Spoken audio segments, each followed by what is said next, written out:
Oh, look at here. We're live on the Painfully Honest Tech podcast. Welcome, everyone. Welcome, welcome, welcome. I know something happens with the live stream time setting up thing. So I set up the live stream. I know I clicked 7 p.m. my time, and somehow it started, it said 6:20. 6:20 isn't even an option that they give you to select. So I don't know how that happened. If you guys have been sitting here for a little while, then I apologize. We are going to have an amazing show this evening. I'm very excited about it. We're going to talk about the brand new OnePlus 7 Pro and also maybe some of this Apple Monopoly thing. I just thought that Apple had come out with an Apple themed game of Monopoly, but I guess these guys tell me that's not the case. So we'll talk about that. And yeah, so welcome once again to the Painfully Honest Tech podcast, where we will talk about things all painful, honest, and tech. My name is Jason, sometimes known as the JTL, and then I have my two panelists here today. My two panelists, Zach of Zach Talks Tech. Say something to the people, Zach. I am a panelist now. I don't know. I've never been a panelist. Maybe panelist isn't a thing anymore, but No? you know, I've been called a pianist, but not in a good way. Yeah, I imagine. And then we have the man about tech, Mr. Viper. What do you have to say for yourself this evening, sir? My name is Viper, better known as the man about tech. You still holding down that captain of Team Apple place? I am. All right. That's good. That's good. We may talk about Team Apple a little bit more later on as well. So first thing we want to talk about today is well, do we want to say hello to the people in the chat? Hey, hello, people in the chat. Very nice to see you. Yeah, so we're going to try and get through the podcast related stuff this evening in the first hour to maybe hour and a half, and then we'll have just talk time. We'll just talk. So the Painfully Honest Tech podcast is going back on the podcast networks in 4 weeks. 4 weeks. So we have to tighten the ship up here a little bit. And because nobody's going to want to listen to a 3-hour podcast where we talk about, well, I don't mind talking about all kinds of other stuff, but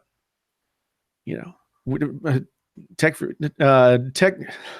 Rant hasn't been here to tell us to stay on target, and it's just been it's been a free for all.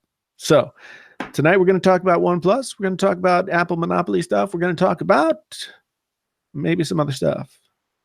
And we'll take your questions after this is all done. So OnePlus 7 Pro. I watched the event remotely from my office here. And yeah, it was a phone. Did you watch the New York one or the other one in Paris? The New York one. Yeah, see, I was watching the Paris one, and then it kind of cut out, and then I started watching the New York one. And whoever the main dude that's up there, I feel like he has an attitude problem when he's presenting. Do you know what I'm talking about? Yeah, he's kind of like the guy who was probably, like captain of the football team or something in high school, maybe like, class president. He seems like he's got some attitude, but he was soliciting real estate advice. He was soliciting realtors to talk to him about the new OnePlus office that they had to find in New York while he was up there. He was asking for anybody in commercial real estate to come talk to him, which I thought was interesting. Why would anybody in commercial real estate in New York City be at a OnePlus event to watch people talk about a smartphone? I don't know, but so anyway, he was a little weird. He was a little proud of himself that they'd gone through like 3 offices in New York since they got there. And I was thinking to myself, that's just bad planning, dude. That's bad planning. If you have to move 3 times in like a year or whatever it was, then bad planning. That's what I say. And what do we say about the OnePlus 7 Pro? I keep wanting to say T. I keep wanting to 7T but then that would be 70. Maybe that's why they went with Pro. I don't know. Anyway, first time donation, first time listening. Love the channel. Thank you. Bulletin Music. Appreciate it. Appreciate it. $5 super chat. You know, super chats are always appreciated greatly by me. Am I okay? Oh, we lost Zach. Uh-oh. Zach's been having internet trouble today, so He'll be back. So yeah, Luke MTech, I'm okay. I'm okay. I've been a little bit sick and some other, but you know, everything's coming around. It's weird, like now that I have less things to take my energy, it seems like all the pent up exhaustedness has caught up with me, and now I just want to sleep all the time. I came home yesterday and decided to take a nap at 2:00. And I didn't wake up until after 7:00. So I guess Zach's internet is gone. Wow. So Ouch. it's just the two of us. Just the two of Yes. us. So you We asked can make it if we try. Just the two of us. He's thinking. There you go. So you asked you were going to ask, what do we feel? Well, I guess now, what do I feel about the OnePlus 7 Pro? Yeah. Ooh, so the starting price of $669, for the features that it brings, very, very good, very competitively priced. Although, like you said in your video earlier this evening, it does put OnePlus in a weird position, considering that in my very hand right now here, I have the new Google Pixel 3 AXL, which is coming in at $399, and so does Jason. Yep. So this phone is $399. Well, this one is $479, but the other one is $399, and it has a lot of the flagship features of the regular Pixel 3, except it's cut a few corners. And the OnePlus 7 is, what now, $300 more? Yes, about $300 more. And it has more flagship features, but it also makes compromises. So, I don't know. I mean, we still don't have wireless charging on the OnePlus, which I will always complain about because they swear up and down they're trying to compete with the flagship phones. And for the most part, they do. But even the non-flagship phones today have wireless charging. Like I said last year, wireless charging is not an extra no more. It's a standard. Your phone needs to have wireless charging in 2019. No, I agree. Now, for this Pixel phone, I can understand it not having wireless charger because it's $400. But when you get up to $600-700 and your phone does not have wireless charging, when the Galaxy S10 and the other phones, even the newer iPhone coming out later this year, are going to have reverse wireless charging. So not only do they have wireless charging, these phones are coming with reverse wireless charging. But for whatever reason, OnePlus is still resting on their warp charging laurels, which doesn't mean a damn thing in the street when your OnePlus phone dies. Yeah, I mean, it wasn't always called warp charging, was it? Well, it used to be called dash charging, or it is still like it, depending on which one you get. I don't know, but yeah. Yeah, warp charging. That doesn't mean anything to me. I mean, it's okay. It's impressive. If you put your phone on charge for 30 minutes, I guess you get 50% battery. Yeah, right. And that's good. I mean, and I think they made the point in the event where they said that'll change your wireless or your charging habits. And I know that now that I've got several phones that don't need to be charged every day, I don't plug stuff in every night, you know, which is nice, but I don't know. I agree with you on those points. It's, to me, like OnePlus. See, I didn't get into OnePlus in the early days with the OnePlus 1, OnePlus 2, 3, 3T. You know, I knew what they were, but I didn't have a chance to get one. And so I kind of came in with the 5T. I did a review of that phone, and then I did a review of the 6T. And I just thought, like, it's a nice phone. if I only had to have, if I could only afford that phone, then I would be really psyched about it, right? But if I if I can afford, one of the phones that is above it, then I would get that, because the OnePlus just it wasn't compelling enough to me, and it does leave out, like, I think last year you could still make the argument that wireless charging, okay, whatever, but this year, because they come out early, right?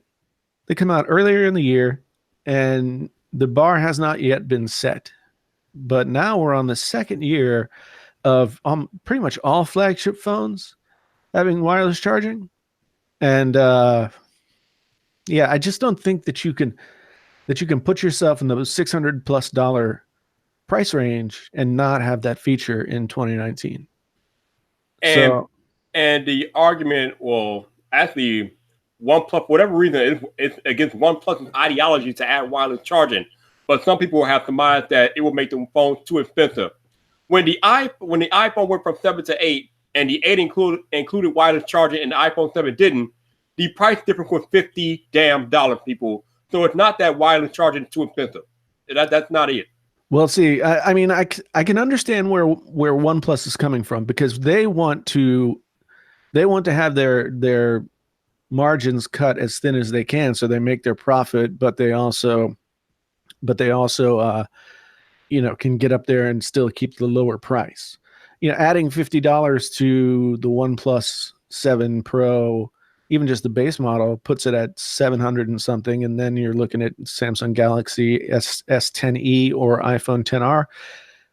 And can it compete with those phones? Yeah, I think it probably can. But what their whole thing is about is not necessarily competing, but undercutting the major manufacturers. But now they're in this weird place, like, they're in that awkward growth stage, like when you're 12 or 13 and things start changing. They don't quite fit their new clothes, and they've definitely outgrown their old clothes. I'll say this: if they had released this phone 2 weeks ago, everybody would have been like, "Oh, golf clap." Right? But they released it the week after Google dropped the 3A and 3A XL. Yeah. And I think that the 3A and 3A XL, I actually think, and I can't believe I'm saying this about Google, but I think it was a brilliant move on their part. Yeah. To keep the few features that make it really unique, that make it really good, that people really like about the phone, and then find ways to still make it a solid phone without having to do all the expensive stuff. Go ahead. Okay, the only things that are missing from the 3A and 3A XL are the most up-to-date Snapdragon chip, because they're using the 670 instead of the 855. Right. But I'd argue in the day-to-day use it's barely noticeable. It's missing wireless charging, but I mean, like I said, at $400, I'm not going to complain about that too much. Right. It actually has a headphone jack. It actually adds a feature. It has a headphone jack, which is crazy to say in 2019. And Google, when asked about the headphone jack, they said exactly what I said. They said exactly what I said about why they have it. They said that the majority of people who shop in that sort of mid-tier price range might not be in the position to go out and, they've got some headphones already, or whatever, but they're not in the position to go out and spend $100-$200 on wireless headphones. So it doesn't make sense to take that option away from them if you want them to buy your phone, because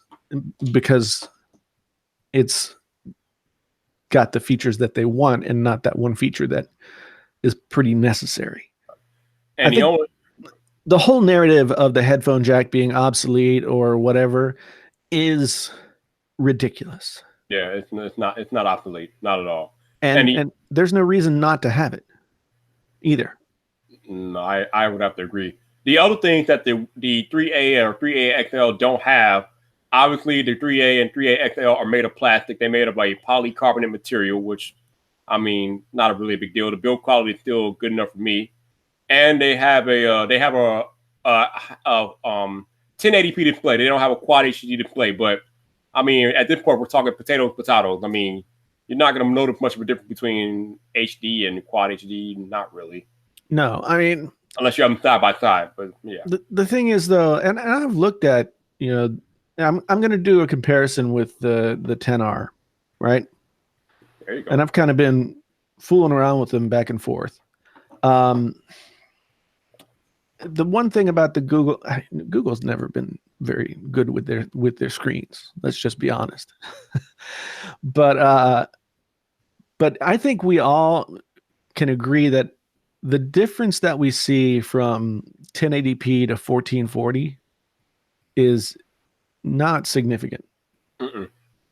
And maybe on a phone, something the size of a phone, 6 inches, 5.5 inches, whatever, maybe you can see the difference between 1080 and 4K, but I would say you still have to look for it. You still have to have like one phone that's running 1080 and one phone that's running 4K and hold them side by side to really be able to see the difference.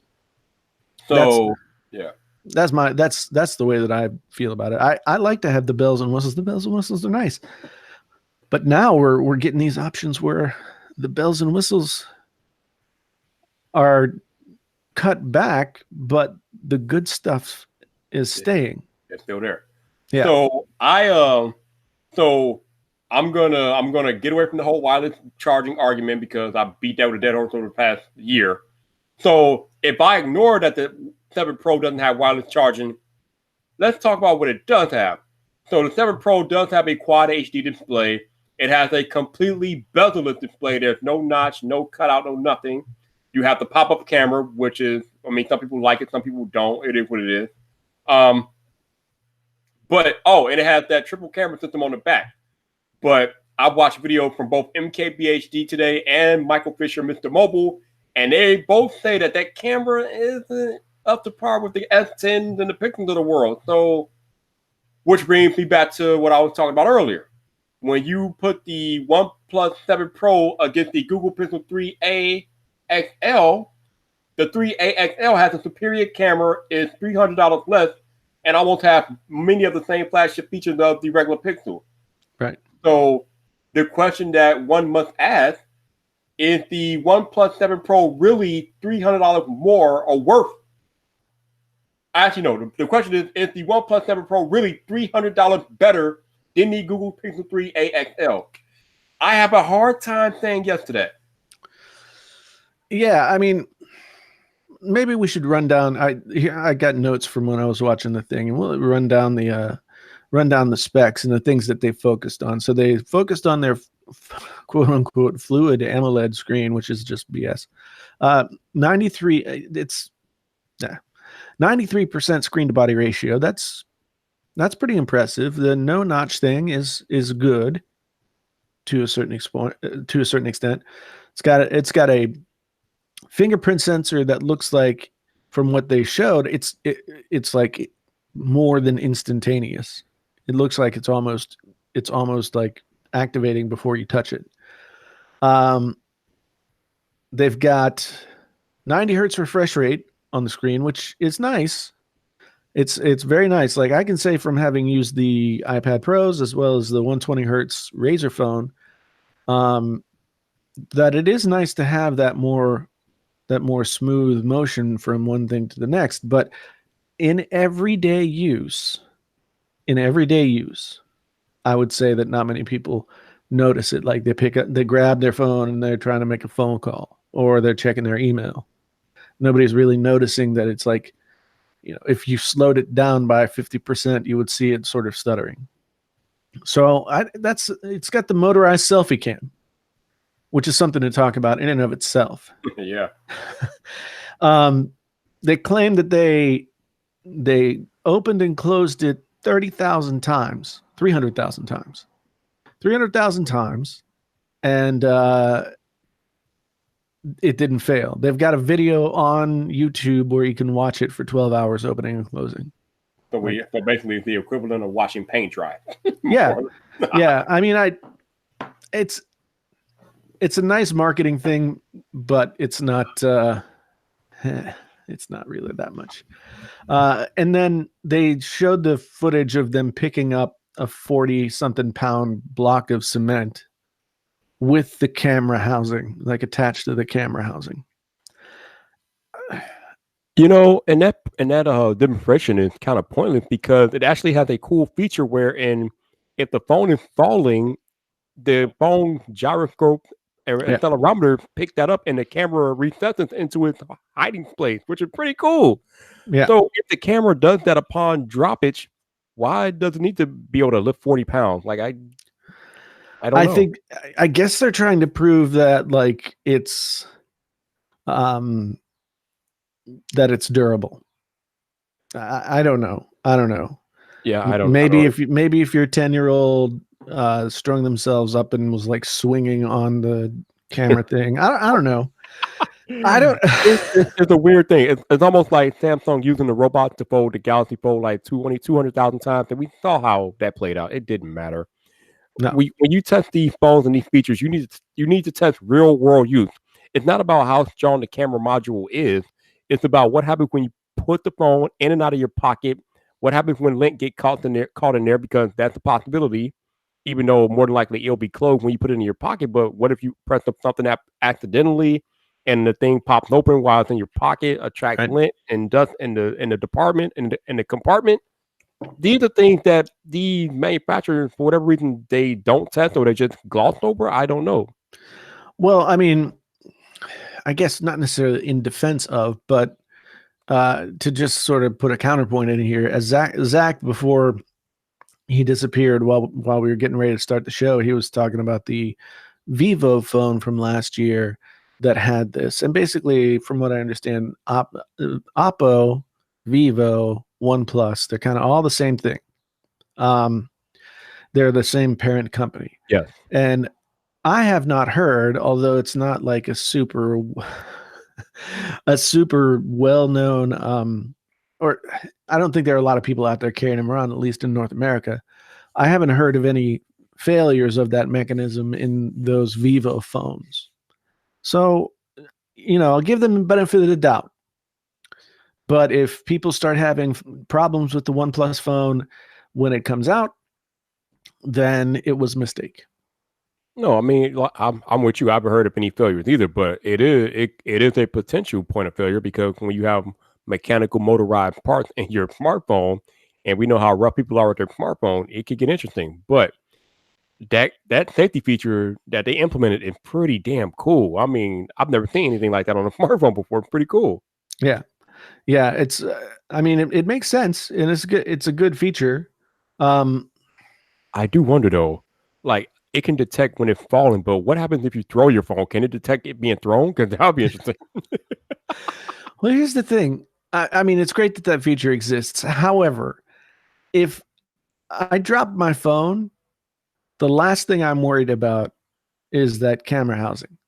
More like, oh crap, Yeah, my you're glass right. phone is about to smash on the Right, yep. concrete.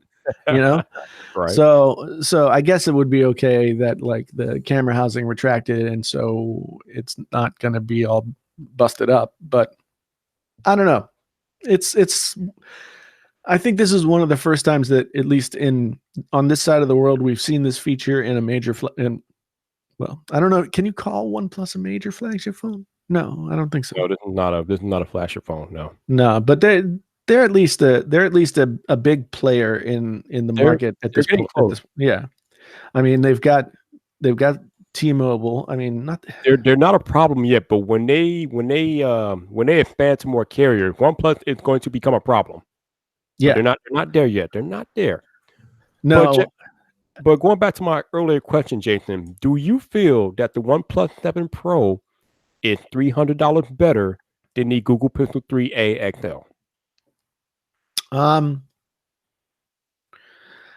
It's weird. Like, I mean, you could probably make the argument that, like, yes, it's probably what is it, $200 and something difference or something.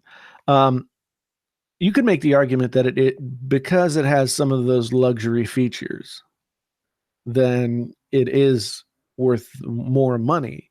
But the bigger question is when you're gonna buy a bargain flagship phone like a OnePlus, what's to keep you from going down to the OnePlus or the Pixel 3a and saving the money and getting, the quality of life features would be the same and, well, actually better, considering that even though OnePlus claims the 111 DxOMark score, Oh, you don't even. and those pictures that professional photographer, professional, what do you call himself, conservationist photographer, he took some really nice pictures. Okay, but there's that old saying, it's not the tools that do the job, it's the who wields the tools. Like there's an old saying in guitar playing, like you could give a great guitar player any guitar and it doesn't matter if it's like a $50 guitar, one first stack guitar at Walmart or anything else, and that player will make that guitar sound great because it's not the instrument, it's the player that makes things sound great. And the same thing carries over with cameras. That guy knows how to frame his shots. That guy knows exactly what he's trying to do. He knows what he sees before he sees it. And that's what he's trying to do. So I'm always dubious of having like professional photographers show off what's going on with the camera. But I watched Michael Fisher's video as well, and that video did not the stuff that was in there was not nearly as beautiful as the National Geographic photographer guys. And so I mean, they can spin it whatever way they want, but OnePlus has always been camera challenged, and they're still camera challenged. Even though this one is better than their previous cameras, but like you said, they're still not competing with Samsung and Google and Apple just yet. But when you say the OnePlus 7 Pro has luxury features over the Google Pixel 3a, what are we talking about besides the screen? Like, I don't know of any other luxury features besides that screen. Well, I mean, you've got the materials that it's built out of. So, I mean, that's whether or not that's luxury to you personally. It objectively, it's nicer than plastic. Okay. You know what I mean? Mhm. I mean, it's a total judgment call on the part of the person buying the phone, whether or not they want to have a really good phone that does 90% of what they want to do for hundreds of dollars less, or do they want the more expensive phone that's a little bit nicer here and there. See, it isn't where I get to go back to wireless charging, because OnePlus they will forever champion their warp dash charging. But when you are camping around a $669 range and you have the iPhone XR and the Galaxy S10e with both that support fast charging, wireless charging, and the Galaxy S10e, I think, reverse wireless charging. Whoo, yeah. Yep. I don't know, OnePlus. I mean, your omission of wireless charging really stands out when you bump up the price. You can get away with that in the $500 price range. You can't get away with that in the $600 price range because phones in that price range are bringing wireless charging. As somebody pointed out in the chat earlier, there are phones that are like $200 that have wireless charging. Yeah. Of course, I don't know that if I'd want to leave them on a wireless charger overnight. Oh, I do every night. No, the $200 phones. Oh, yeah, right. Yeah, I'll leave my phone on a wireless charger every night. Yeah, no, I with the $200 phone, you might wake up with a campfire beside your head. But yeah, I just think OnePlus is not quite there yet. It's so funny. The reason that I went and watched a couple of videos after I watched the keynote is the keynote's 100% designed to get you all fluffed up about whatever it is. The keynotes are a tech adrenaline rush, more or less. Yeah. And so when I watched Michael Fisher's video, I was just like, Yeah, okay. he was not happy. No, I mean, he started out like his main thesis statement was, I've always recommended OnePlus phones for folks who, weren't who just needed a solid phone, but maybe didn't want to pay $1,000. And now, and he paid that off with saying that he would not necessarily recommend that phone as the go-to. I think maybe I'm reading too much into it, because do you think that the phone that he would recommend to most people now who were just, not necessarily looking for, all the bells and whistles would be the 3A? I think he said as much in this video. Absolutely. Yeah, And Gamesky, the camera that Jason is using tonight is the Sony A6400. Yes, that's right. And Sony A6400 with the 16 millimeter 1.4 aperture prime lens. Yes, from Sigma. So I decided to get it all tricked out, and it looks. I don't know what you guys see, because I can see like what's coming straight from the camera, which may not transfer across the internets, but looks pretty good. So I thought Matt Lowry was trying to roast me in the chat, but I think he's actually talking about that OnePlus dude who was wearing the Apple Watch when he in the presentation today, which I find kind of funny. But this is the thing that people like fanboy get a little too attached. I wear an Apple Watch every video, but I still cover the Galaxy phones and the Android phones and the Pixel phones. That doesn't change my objectivity. I can look at a Pixel phone objectively wearing an Apple Watch, and so can the OnePlus dude. He has an Apple Watch and an iPhone, but obviously his job today was to present the OnePlus 7 Pro, and that's what he did. I mean, just because you have an iPhone or an Android doesn't mean you can't talk about the other competition unless you have a contract saying you can't. But yeah. So wait, who is it that we're talking about? So some dude, Matt Lowry in the chat was talking about tech reviewers who are wearing an Apple Watch talking about Android. And there was an actual guy in the OnePlus presentation who was wearing an Apple Watch visibly, but he was part of OnePlus presentation. So some people are getting on that. Now, if it was like the main guy or one of the guys that worked for OnePlus, and they had an Apple Watch on, that might be kind of sketchy. They might get in trouble for that. But if it was like the photographer guy that they brought out or something like that, I mean, so what?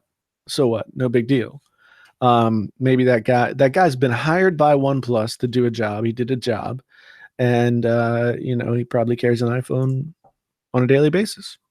So there's not anything to be upset about. So let's talk about the other feature that the OnePlus 7 doesn't have that I have never understood why people are so infatuated with this. And that's the IPX rating, or the waterproof rating. Listen, man, I'm one of these people that feel like your smartphone is an electronic device. By law, by the figures of the law, the letter of the law, you should not be operating a smartphone around liquid, water, whatever. Why would you do that?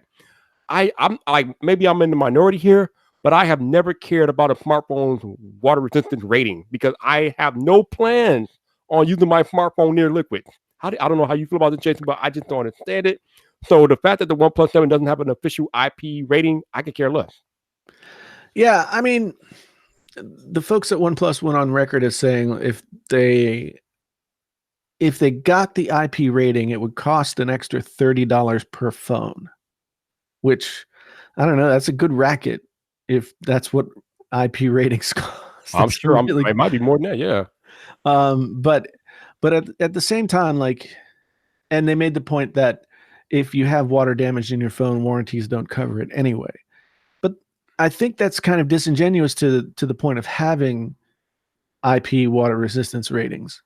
People want that rating because they know to a certain degree of certainty that if they drop their phone in the toilet, it's not going to fritz out, right? And so, I mean, nobody's going to say like, oh, geez, well, nobody said that IP ratings are an insurance policy. Yeah.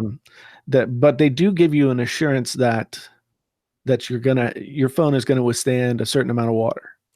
So I'm being told in the chat that I don't have children, and I don't. You guys are absolutely right. But my counter argument is, why would you let your smartphone be hanging around kids with liquid?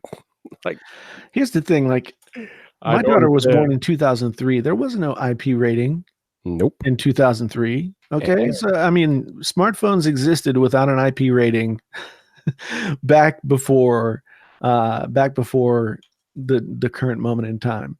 So does that change the way a parent now would behave with their phone with their child? Maybe so, but still, I mean, you know, it's I think it's a bigger deal in certain regions. I think if you live near the water, then probably the IP rating means more to you or matters more to you. Yeah, that makes sense. But if you're in any place in like that's not California, Florida, North Carolina, New Jersey, or somewhere around the Great Lakes or anything like that, it's not as big a deal. I don't really fault the phone for not having a waterproofing rating.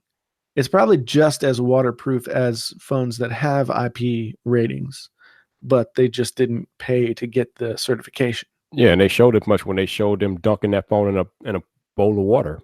Right. OnePlus was showing you that it can handle water. It doesn't need a rating to vouch for it. Right. It can handle it. And, Right. and as Tech YouTube has stated, if you really want to see how it holds up in water, just wait for Matt Monez. He got you. Well, it was interesting. They had our friend Zach from Jerry Rig Everything on site doing his teardown. They did. Yes, they They did. did, and it's fun. I talked to him when I was at the Samsung event, and he's like, "Yeah, no, I don't ever get a phone. Nobody wants to get me a phone." So, I guess OnePlus is living dangerously, giving Zach a phone to tear down right there in the middle of the whole event. OnePlus is part of the cool kid club, apparently. I guess so. That's I dope. guess so. Although that guy, the main presenter guy, was really very annoying to me. I don't. It's kind of a tool. Is it a tall Asian dude that they used last year? Or are you talking about somebody else? He definitely spoke with an American accent.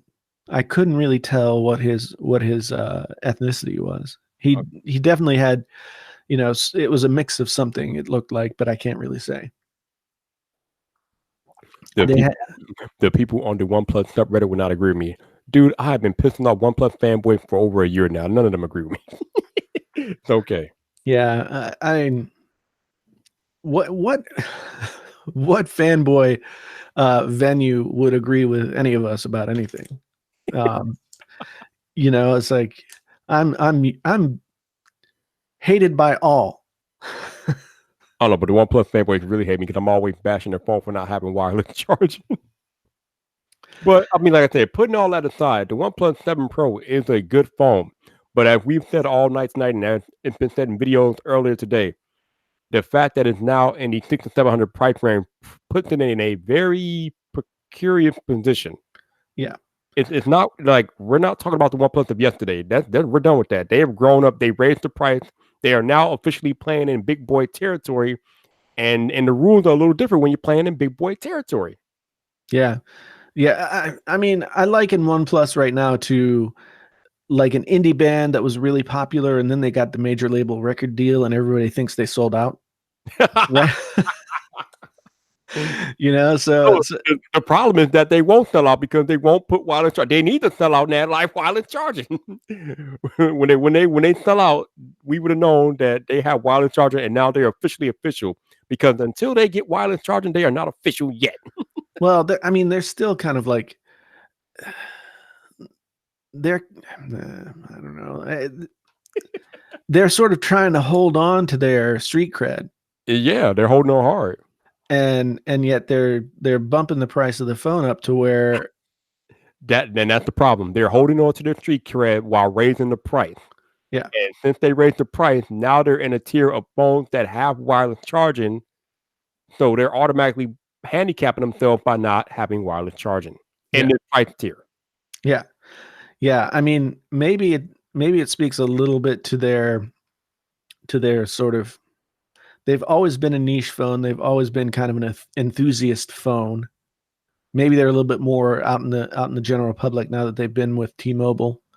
I know that they do. I know that they're huge in India, so that's a different story. I think they have the largest market share of any phone in India. Oh no, Chad. There's no love for the mechanical camera, man. I still have my question, but like I said, that cool safety feature is badass though. I don't care what I can respect that. If you drop your OnePlus phone, the camera will hide itself, so it won't be damaged. I've never seen that before in any piece of tech. That is cool as hell. I can't hate on that. No, I agree with you. I agree with you. I mean, whether or not that thing, so they're giving us 2 years of guaranteed Android updates and 3 years of security updates. Yep. So, I guess we have to wait a few years to see if that camera module actually lasts that 3 years. And maybe it will. Maybe it will. But we'll just have to wait and see when it gets in the hands of people who are not in a lab. Yeah. Because we saw how that worked out for Samsung and their Galaxy Fold. Poor Samsung. Poor Samsung. Yeah. They, it's funny. I've given them a lot of grief about the Fold. However, I still do think they're going to have probably the best year of any smartphone manufacturer. Oh yeah, the Note 10 is going to kill everything. Yeah, I mean, even if the majority of people don't buy the Note 10, which they don't, the Note 10 is always like the sort of feature phone. It shows you like everything that Samsung can do. Yes. And so we've already seen quite a bit from them in terms of what the S10 can do. So now the Note 10, I hope that they go with, I know that the rumors about this have sort of subsided, but I was really excited when they were talking about the S Pen with the selfie camera in it. That's craziness. Yeah. I mean, the S Pen is losable. Yeah.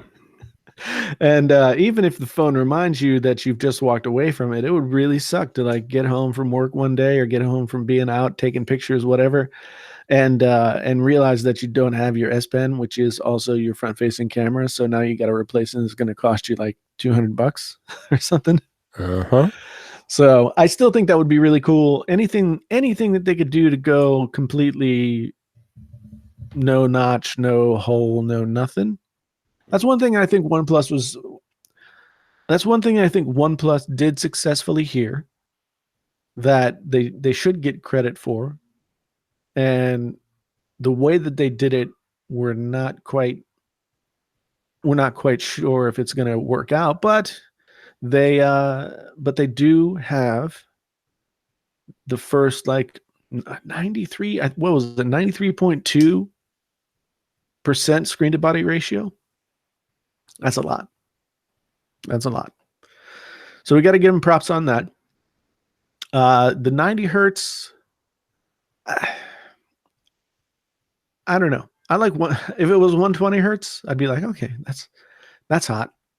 But 90 hertz is going to be, in daily use, I think it's going to be noticeable if you look for it, but not so much if you're not. So,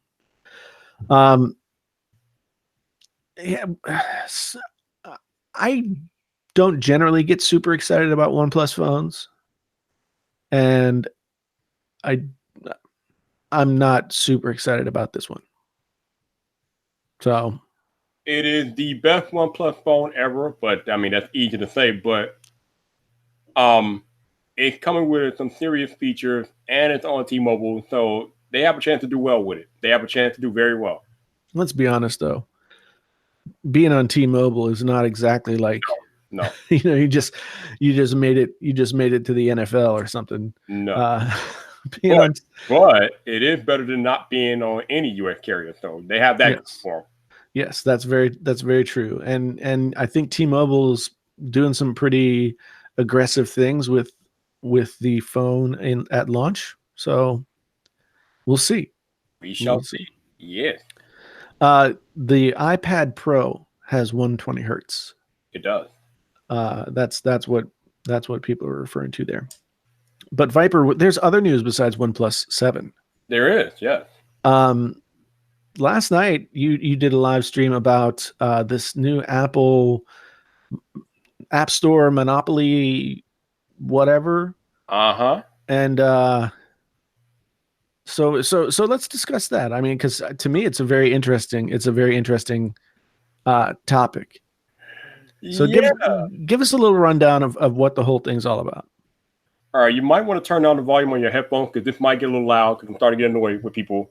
So not only did I do a podcast last night talking about this, I woke up this morning to a response live stream from Total Tech, which was very interesting. So let's get to the crux of what I had to talk about last night. So yesterday, the Supreme Court ruled that the iPhone customer, not the app developers, the iPhone customer can sue Apple for having an app. Let me try this again. The Supreme Court ruled that iPhone customers can sue Apple for establishing a monopoly with the App Store. Now, this comes because the Supreme Court, I guess they feel like even though Apple doesn't directly sell the apps in the App Store because they don't really set the pricing, somehow they ruled that that's not really the case, that the customers are Apple customers. And so they ruled that iPhone consumers can bring lawsuits to Apple for monopoly. Now, this whole thing stems from people complaining about Apple App Store prices being higher than usual because of the 30% app commission. They feel like the app developers push those costs onto their customers who buy the app. So I guess the perfect example of this would be like YouTube. If you try to sign up for YouTube Premium through the iOS app, it is more money than signing up through the YouTube Premium or through the YouTube app on the Android Play Store. Yeah, but that's because Apple takes a fee. That's my point exactly, right? Yeah. So I mean, the price is the same, right? No, the price is more because YouTube like the price is slightly increased for signing up through Apple as it is to signing up through Google. Because remember, YouTube and Google, they own each other, so there's no 30% app cut. I mean, they get all the money. But in the iOS App Store, Apple takes 30% of all revenue. So Google upped the price for signing up through Premium. Right. But this only applies to apps that require like either a one-time payment or a subscription, right? Right. If there's money to be made, if there is a cost associated with that app in the iOS App Store, then yes, Apple takes 30%. Now, the other thing that a lot of people don't talk about is if your app has a subscription-based business model, then Apple takes 30% for the first fee and then 15% for every fee after that. So if it's a one-time deal, then yes, it's 30%. But if it's a subscription-based model, then it's 15% every other time after the first time. Right. I struggle to understand how this could be a monopoly, because you're not gonna go to Target and say, hey, Target, this costs, such and such amount in some other store, but you're charging this much for it. You're a monopoly. Right? I mean, it just doesn't make any logical sense at all. It doesn't make any logical sense at all.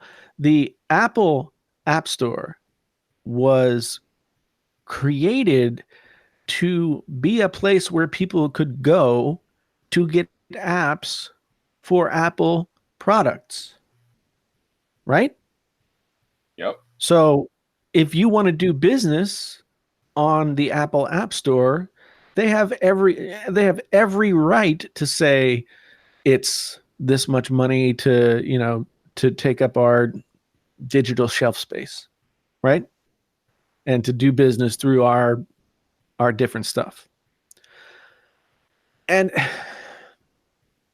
So now this seems like a kind of weird backdoor thing where they're saying, well, okay, maybe it's not, you can't make a good argument if it's a monopoly if you're the seller of the app, but the consumer could sue because they have to pay more because Apple, right? And that's what they're doing. Which is stupid, because what are you really paying for when you're using the App Store over something else? I mean, everything Apple costs 30% more for one thing, but you're paying for some intangibles that can't necessarily be offered to you from other places. In fact, it's incredibly difficult to find a way to get apps onto your iPhone or other iOS devices not through the App Store. Maybe that's what they're talking about with a monopoly. Like, people don't have a choice; they have to go through the App Store. But the App Store was created to curate and protect people and their devices from like bad actors, basically, right? So, I mean, I feel a whole lot more comfortable, even in this day and age. I feel a whole lot more comfortable going to the App Store and downloading an app that's not from like a major developer than I do from going on the Play Store and downloading something that from somebody I don't know about. There you go. And now that gets into the crux of the argument. So, number one, the Apple App Store is not a monopoly because the Google Play Store exists. Number one. And then the contrarians are going to be like, well, it is a monopoly because you can only buy iOS apps on the Apple App Store. It's Apple platform, you idiot. What are we talking about here? Like, right. Apple, not only is it Apple's app for, not only is it Apple platform, it is their proprietary closed platform. It is a closed platform. It is built and owned by Apple. So, of course, they can do what they want with it. Android is an open source platform. So you can make this argument if we were to talk about trying to sue Google, which I don't know why people haven't done yet. But I think a lot of people will argue that since you can download apps on Google, then it's okay. Even though Google charges the same 30% app commission that Apple does, nobody sues Google. Nobody complains about Google doing it. I guess because you can download apps. But right. Android is an open source platform. So Google are governed by the laws of open source. Yeah. It's not open source. It is a completely different game here. It's a closed platform. They own it. They built it. They operate it. And as Jason was alluding to earlier, there is so much that people don't talk about that goes into maintaining an app on the Apple App Store. Like Jason was saying, you can't even get an app into the App Store unless it's vetted, stringently vetted. I mean, the Apple vetting process is legendary at this point. They make sure that no crap gets into the App Store. And that's why Jason just said that he feels the best when he's downloading an app from the iOS App Store, because he knows that Apple vetted that app. And part of that vetting process is what goes into Apple taking 30% from the app developers. Right. That vetting process, along with the fact that they have payment clearing, so developers get paid on time for the revenue that they make. On top of DRM protection, so nobody can copy and pirate your app through the App Store. They can't do that because Apple protects you from that. Right. On top of the content distribution network to have your app distributed all across the world. Yeah. On top of the fact of local tax law enforcement, Apple has to regulate the how much your app is charged in different regions of the world. An app that's 99 cents in the U.S. is 129 in Canada because of the difference between the U.S. and Canadian dollar. All that is regulated by Apple. That's stuff that the developers never have to worry about. But nobody talks about this when we talk about Apple taking 30%. Nobody talks about this stuff. Yeah. That's not even my main argument, but go ahead, Jason. No, I here's the thing. It sounds like they want to say that the App Store is a monopoly because you can only get Apple apps from the App Store, and so that makes it a monopoly, and you pay more for doing that because you have an iOS device.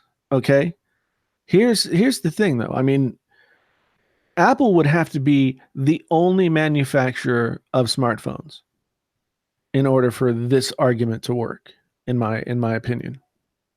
If Apple's the only manufacturer of smartphones and they set all the prices and they make everyone pay the same price and there's no competition, that's a monopoly. But the straight up fact of it is, like, Apple is one choice out of thousands of choices that you can make in terms of buying a smartphone. Hallelujah. So you can't really say that they have a monopoly, because people could make another choice. You can buy an Android and go to the Google Play Store. Yeah. You have a choice. Yeah, I mean, even the app developers have a choice. You don't have to develop apps for iOS. You can develop apps for Android. But we all know where the money is. We all know where the money is. And that's why people develop apps for iOS. Because that's where the money is. Yeah, and to all the people who are talking about it being, greed and everything else, I mean, as much as I disagree with a lot of the practices that Apple has engaged in over the years, as much as I disagree with a lot of stuff that they are all about, I'm not gonna fault them for wanting to make as much money as is possible for them to make. In like the market, if the market bears the price, then they have every right to charge that price. So it's not greed, it's not a monopoly. It's a closed system that's built in part to protect people's identity, to protect people from bad acting software, all kinds of different stuff. But it's not necessarily greed, it's business. You don't get to argue like one business that makes a bunch of money is okay because it's not the business that you do or don't like, and the other business who's making as much money as they can is greedy. It's just not going to happen. I mean, the thing is, like, so Bob Grimes brings up this point. Apple could license others to manufacture iOS devices. They don't do that, and there's a reason. There are two different kinds of like manufacturing models. There's the vertical model, where you own all the means of production from step number one all the way through selling and distributing the stuff, or horizontal, where many companies work in concert with one another to disseminate the products, right? Apple is a vertical setup where they make the phones, they sell the phones, they make the software, they make everything, and they do it because they want to create a consistent experience. And it's always been this way. Apple almost died in the mid-90s because John Sculley, after they kicked out Steve Jobs, John Sculley said, "Hey, why don't we be more like Microsoft and just license out our operating system?" And and they did that, and a lot of companies made subpar machines, subpar computers that didn't work very well and didn't work with the software very well, and it really destroyed Apple's credibility as the company that they were. So they are a boutique sort of company in the sense that they make it all. They get to decide whatever. They are the deciders, and it's a curated system. Okay? If you don't want to be a part of the curated system, you don't have to be. So let's go back to my original point of this whole argument. So for whatever reason, the Supreme Court ruled that the iPhone customers, not the app developers, the actual iPhone customer can sue Apple for establishing a monopoly. If this case really goes to court, and they pursue it, the iPhone customer will lose. There has already been a precedent set for this back in 1977 in the Illinois Brick Company versus Illinois court case that was actually heard by the Supreme Court. So let me tell y'all what happened in that particular case. The court's opinion established the rule that indirect purchasers of goods or services along a supply chain cannot seek damages for antitrust violations committed by the original manufacturer or service provider. Let me read that again. Back in Illinois Brick versus Illinois, back in 77, it stated the court's opinion established that the rule that indirect purchasers of goods or services along a supply chain cannot seek damages for antitrust violations committed by the original manufacturer or service provider. So in this case, the iPhone customer are the indirect purchasers because they're not buying from Apple directly, they're buying from app developers. Because what I keep saying is that Apple does not set the price of apps in the App Store. And that whatever reason people keep glossing over this. But if you don't set the pricing for the app, you can't really be considered a seller if you don't have control of the price. The price is set by the app developers, which makes the iPhone customers indirect purchasers of these apps because they're not buying them directly from Apple, which is why they will lose this case ultimately and nothing's going to change. But I digress. Yeah. Yep. I mean, I think that's a really great point, and nice lawyering there. You know, Matt Lowry calls you the lawyer of Team Apple. So yeah, TK wants to argue with me on his little stream this morning about some damn brick law dictionary, bro. I just gave you Supreme Court precedent. Where you at, TK? Where you at? Deal with that. All right. Shots fired. Shots fired. But yeah. The Viper was getting so boisterous in its discussion that the cops showed up here at my house. But no. I think it's a silly argument. I think that it smells of sour grapes on part of the people who are making the argument. Whether or not, and when the Supreme Court says that you can make the argument, it doesn't mean that you're going to win. Correct. It just means they say there's enough gray in there that you can get into court and make the argument. But it does not mean that you're going to win. So it'll be interesting to see how this plays out. I don't know how Apple could be considered monopoly in any way, shape, or form because they're not the one and only purveyor of apps. And you know, I'm old enough to remember when Bell Telephone owned all the telephone services in all the United States, and they were split up because they were a monopoly.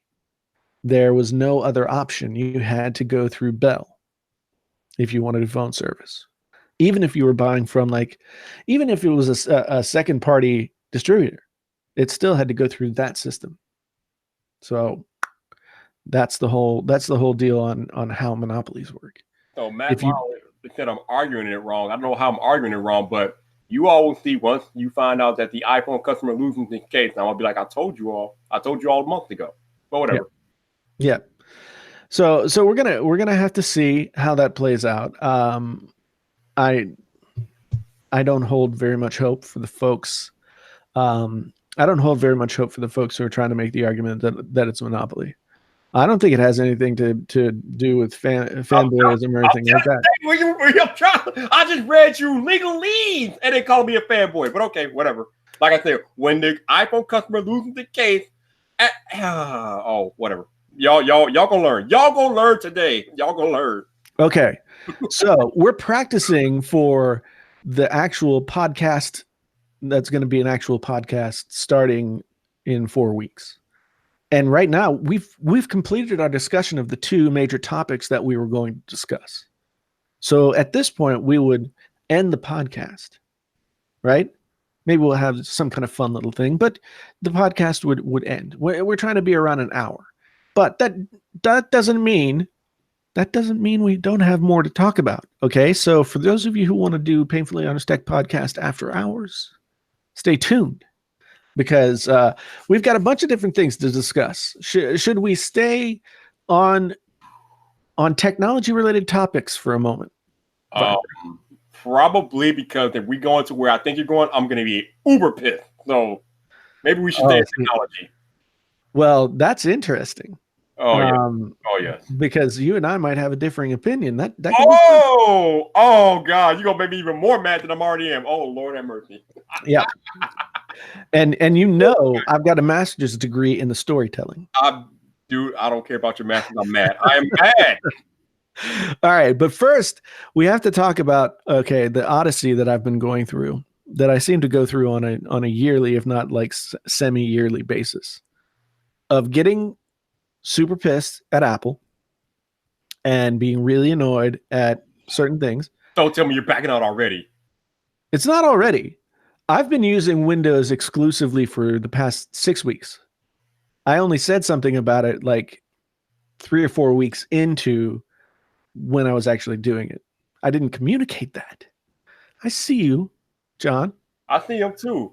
I see you. Me and him don't agree about. Me and him are on different roads, but we come to the same destination. So that's pretty interesting. Yeah. But because yeah.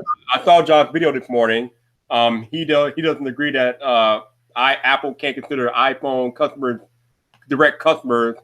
Not sure. I mean, yeah, we disagree on that, but we agree that the customer will lose the case ultimately anyway. So I guess it doesn't really matter. We agree that Apple's going to win. So it is what it is. Right. Well, so I made the commitment to go to Windows, right? And I did. Yep. I did. I went to Windows for 6 straight weeks. I used my gaming PC that set up. I mean, it is a great PC specs wise for content creation. Mm-hmm. I had the Razer Blade 15 there for a little bit, but I was having some trouble running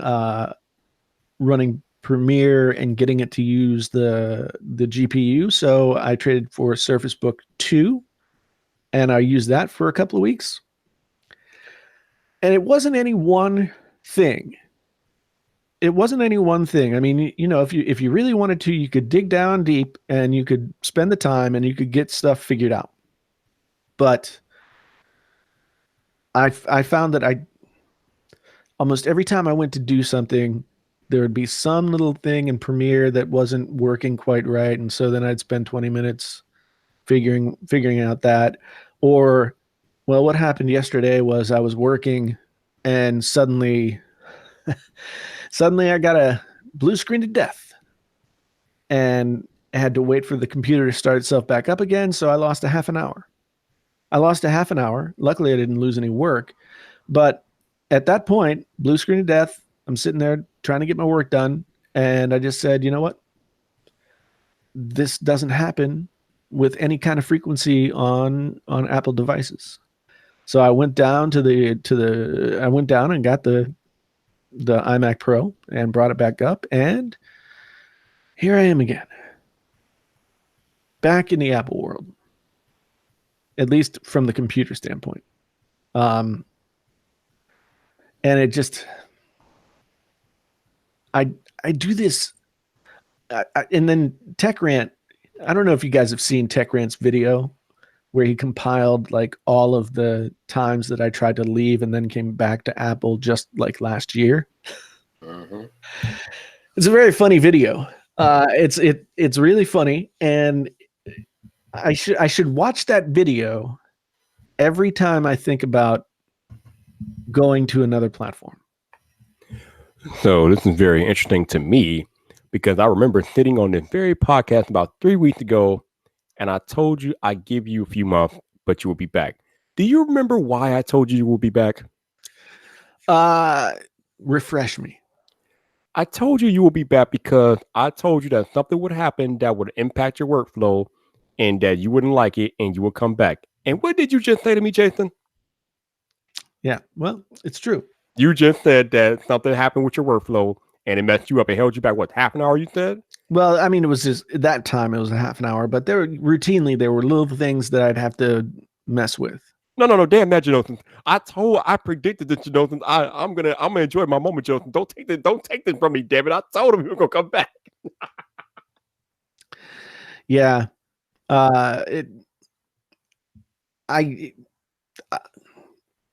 Everybody can get their shots in. Okay. Everybody can get their shots in. One thing that it's interesting talking about this coming off of the monopoly discussion, because as much as I don't want to be stuck in the Apple world, right? Mm-hmm. For me and the things that I do and that combination of things, there's no other option. I know people are saying Linux, and I don't know. It's Linux is not going to work for me because I want to be able to do lots of things that I feel like it would not be easy for me to figure out how to do, and it would take more time and give me less time to get my work done if I were to attempt that. And it would be much more disruptive than just moving over to Windows. The problem that you are having, and which I knew you would have, is that you are now a full-time YouTube creator, which means your time is more valuable now than it's ever been. You don't have time to be having hiccups on a regular basis, which you were having with Windows. That's why I knew you would be back, because as a creator, time is money, man. We need to get things done as quickly as possible, especially on this YouTube thing, especially in this YouTube tech game where every minute counts. You want to be the first out with a video. You need your stuff working right when you need it. So yep. I figured that you will be back. Yeah. And while it's true that I could do everything that I needed to do on Windows that I can do on Mac,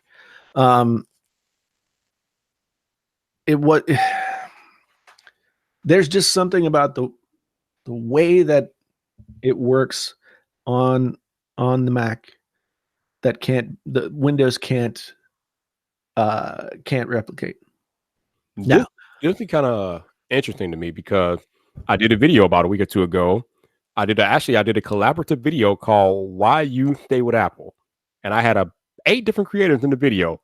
I wanted to ask you to be a part of the video, but I didn't, because at that time you were hating on Apple. So I figured it wouldn't really behoove me to ask you to contribute to an Apple ecosystem video when you were pretty mad at Apple at the time. I understand. I should have just asked you anyway, because here we are. Yeah. Yeah. Should have asked you anyway. Yeah. But I don't like the fact that I don't have any choice.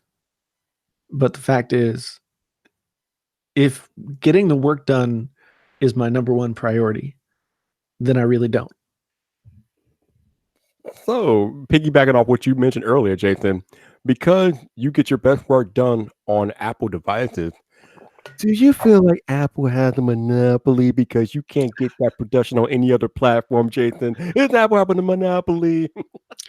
Well, no, because there are other options. In fact, the other options, at least Windows has a much larger market share in terms of installation base than Apple. But for me personally, and the work that I do, and probably the history that I've had with doing that work, nothing is as good for me as Apple. Okay, I said it. Matt Lowry out here cracking jokes. Actually, I've never owned a Fitbit in my entire life, so that's funny. Yeah, and for all those people out there in the chat who are talking about Fitbit, I mean, or not Fitbit, iPhone. I still have iPhone. I still have 2 iPhones actually.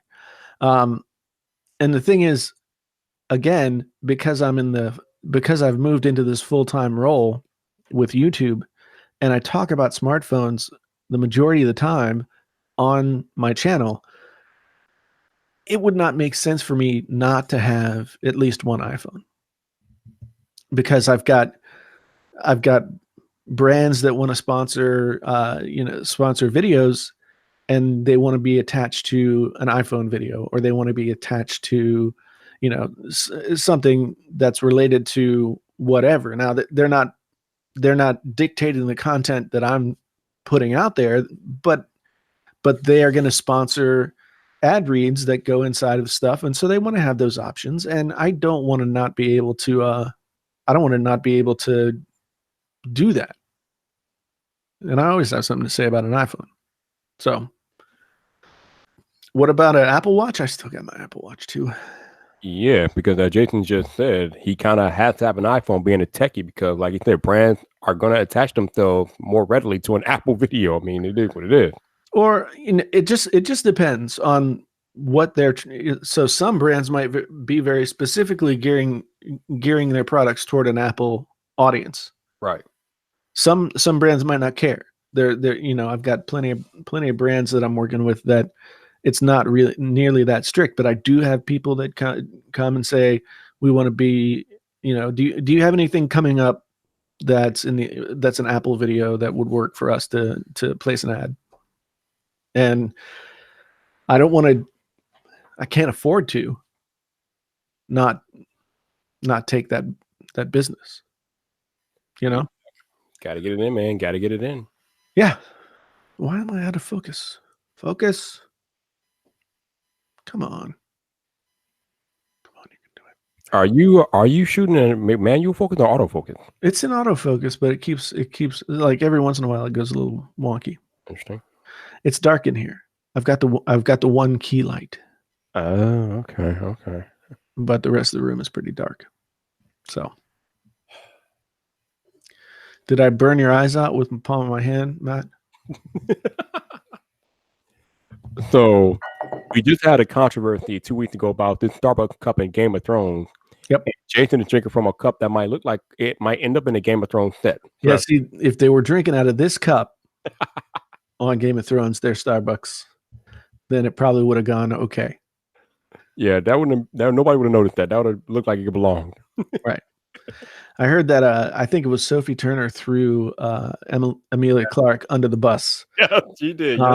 As the person who was responsible for the Starbucks cup. So, and they went back and Matt masked it out. They did. They erased it. They gave it the Thanos snap. Bam! Back up. Yeah, which I think for something that's usually they do things like that when usually they do things like that when they're going to video or whatever, and they have to go back through the process of stuff anyway, and so they'll take care of any inconsistencies like that in that step of the process. But here they're just like, okay, we got to take care of it. That's how much Game of Thrones matters to the world. Yep. Well, we're not there yet. We're not there yet. Okay. So what was Jamie's hand? What was the Jamie's hand problem? Oh, apparently in one of the production photos, it showed his hand, actual real hand, when he was hugging Cersei or something. Mm-hmm. But it didn't end up in the show, though, so it doesn't really matter. It was a production photo. Okay. So people are talking about that, but like I said, it didn't end up in the show, so not really a big deal. Yeah, I didn't see that. I didn't catch that story. So but do we want to talk about this? Do we want to? Eventually, I want to ask you real quick though. Yeah. Do you plan on getting the Powerbeats Pro? Powerbeats Pro. Probably I will. I do want to hear what they sound like. I mean, I'm gonna say straight off the bat that I've tried Powerbeats 2 or 3 different times over the years, and they have always sounded like dirty ass to me. I am not going to ask how does dirty ass sound, but we'll leave that for another day. That's not really family friendly. We're going to leave that alone. But I mean, they're a headphone tune for a different kind of listener. How's that? Yeah, that's a lot better. That's a lot more family friendly. Yeah. But I've been watching these videos, and everybody seems to be raving over the sound quality, and I'm just like, I don't know. I'm like you. I've had Powerbeats in the past, and I'm just like, I don't know. This is what makes me a little concerned. Uh-oh. I have the utmost respect for most of our tech YouTuber compatriots. However, the majority of them, while they may have some experience with premium audio, I would say that most of them are probably not haven't trained their ears in the way that like a studio engineer or somebody who's worked with music for most of their lives would have their ears tuned. So I think most of those people, I think, and I think, in fairness, most of those folks would self-identify as like not necessarily being an expert, and so to them it sounds better. But I still feel like I'd have to hear it for myself to believe that they're really that much better. Absolutely, because as Jeff says all the time, sound is subjective. And for those of y'all that watch any of my headphone videos, just know that I am no audio engineer. All I can tell you is how I like the sound. That's when I tell you about the sound, I'm telling you how I like it. Does that mean you'll like the way I like it? I don't know. Yeah. I think that while it's true that most sound is subjective in terms of like what your personal taste in sound is, there are some objective things that you can pinpoint in listening to headphones that you can say this headphone does this, and so it gives it because it does that, it gives it this character. Or you could so there are ways that you could be somewhat objective about what a headphone is doing and describe what that is and why it's doing that and how it affects the sound. Like some people might really love the sound of like bottom heavy headphones. I know probably the majority of people do, but I don't. I enjoy like a more flat curve, kind of just really clean sound signature, so that I can hear what here's the irony, like Beats had that whole that whole ad campaign where it's like, hear music like they meant, like the people who made it meant it to be heard, Right. or whatever. And then like the most untrue sounding headphones on the face of the planet. It always bugged me. Say with your chest. And so I'm interested in hearing the Power Beats. Greg's Gadgets here. He says they sound better than AirPods to him. And there are things that headphone manufacturers can do to make headphones sound better in a like sort of quick take kind of listening experience. Now, I will say that I'm a little skeptical about that claim because like you, I've owned Power Beats in the past, and they didn't sound better than AirPods to me. Right. And Power Beats aren't that much different. I mean, they're lighter and they have the same like engineering. They got the little ear hook and they have the noise cushioning, the noise isolation cushion going on. Right. And so I don't know how these could sound that much better than AirPods, given what I know about Power Beats in the past. But maybe these are engineered differently. So I will reserve judgment, but I'm kind of skeptical. In my opinion, they have the H1 chip. Yep. Which is the majority of what makes the AirPods good, in my opinion.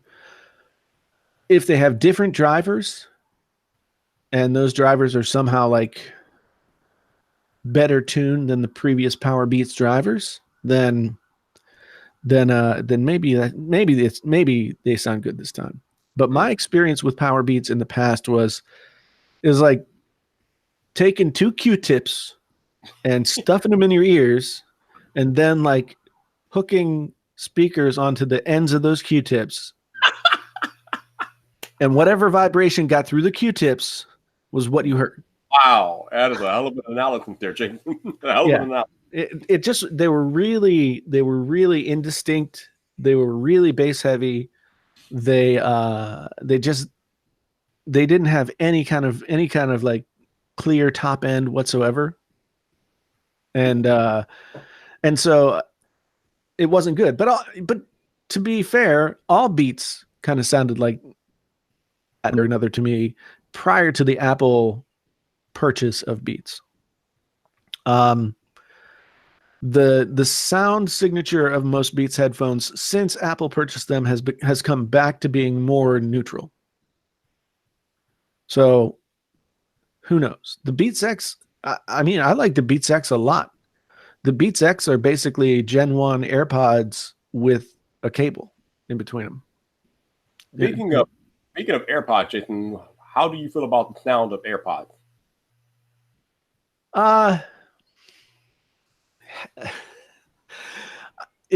So comparing apples to apples. So the AirPods compared to the Galaxy Buds, or something like that. Something in that price range that has the same kind of form factor.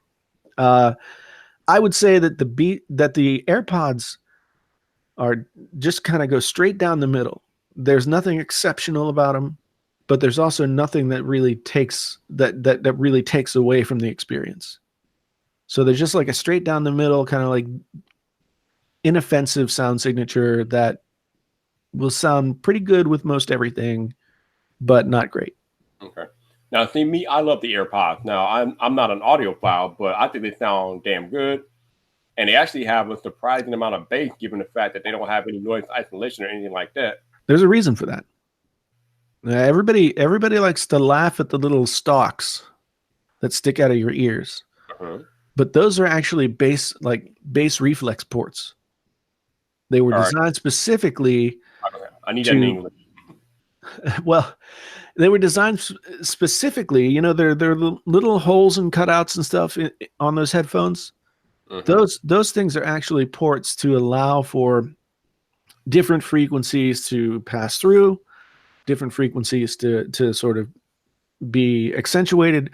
When Apple redesigned from the original Apple headphones, earbuds, which were terrible, when they redesigned those and went to the current design, they spent a lot of time and a lot of money acoustically engineering those headphones to have that kind of more bass response, to have a slightly better sound overall.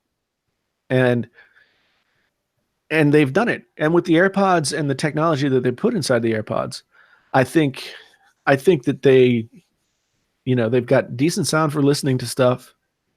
The majority of people are not going to be offended by the sound signature of the AirPods. And we have to agree that the AirPods are for everyone. They're not for people who, are sipping wine and talking about 10K roll-offs or whatever.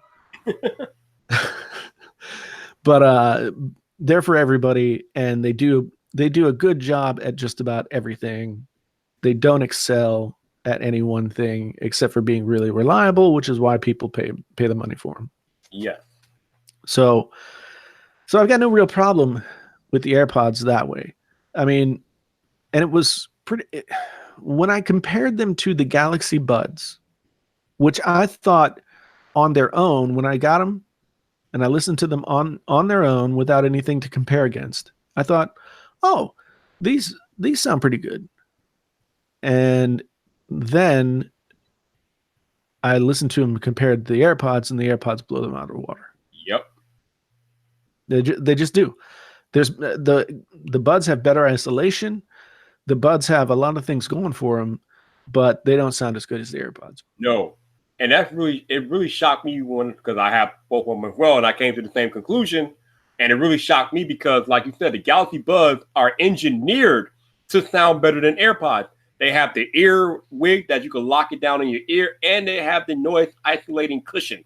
So they should sound better than AirPods, but it's not even close. No. I mean, the Galaxy Buds sound without any EQ. The Galaxy Buds sound like a little.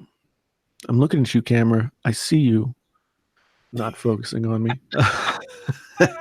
The Galaxy Buds, without any sort of special sauce laid on top, sound bad. Even compared with to the AirPods. Even with the EQ, they didn't sound much better. No, not really.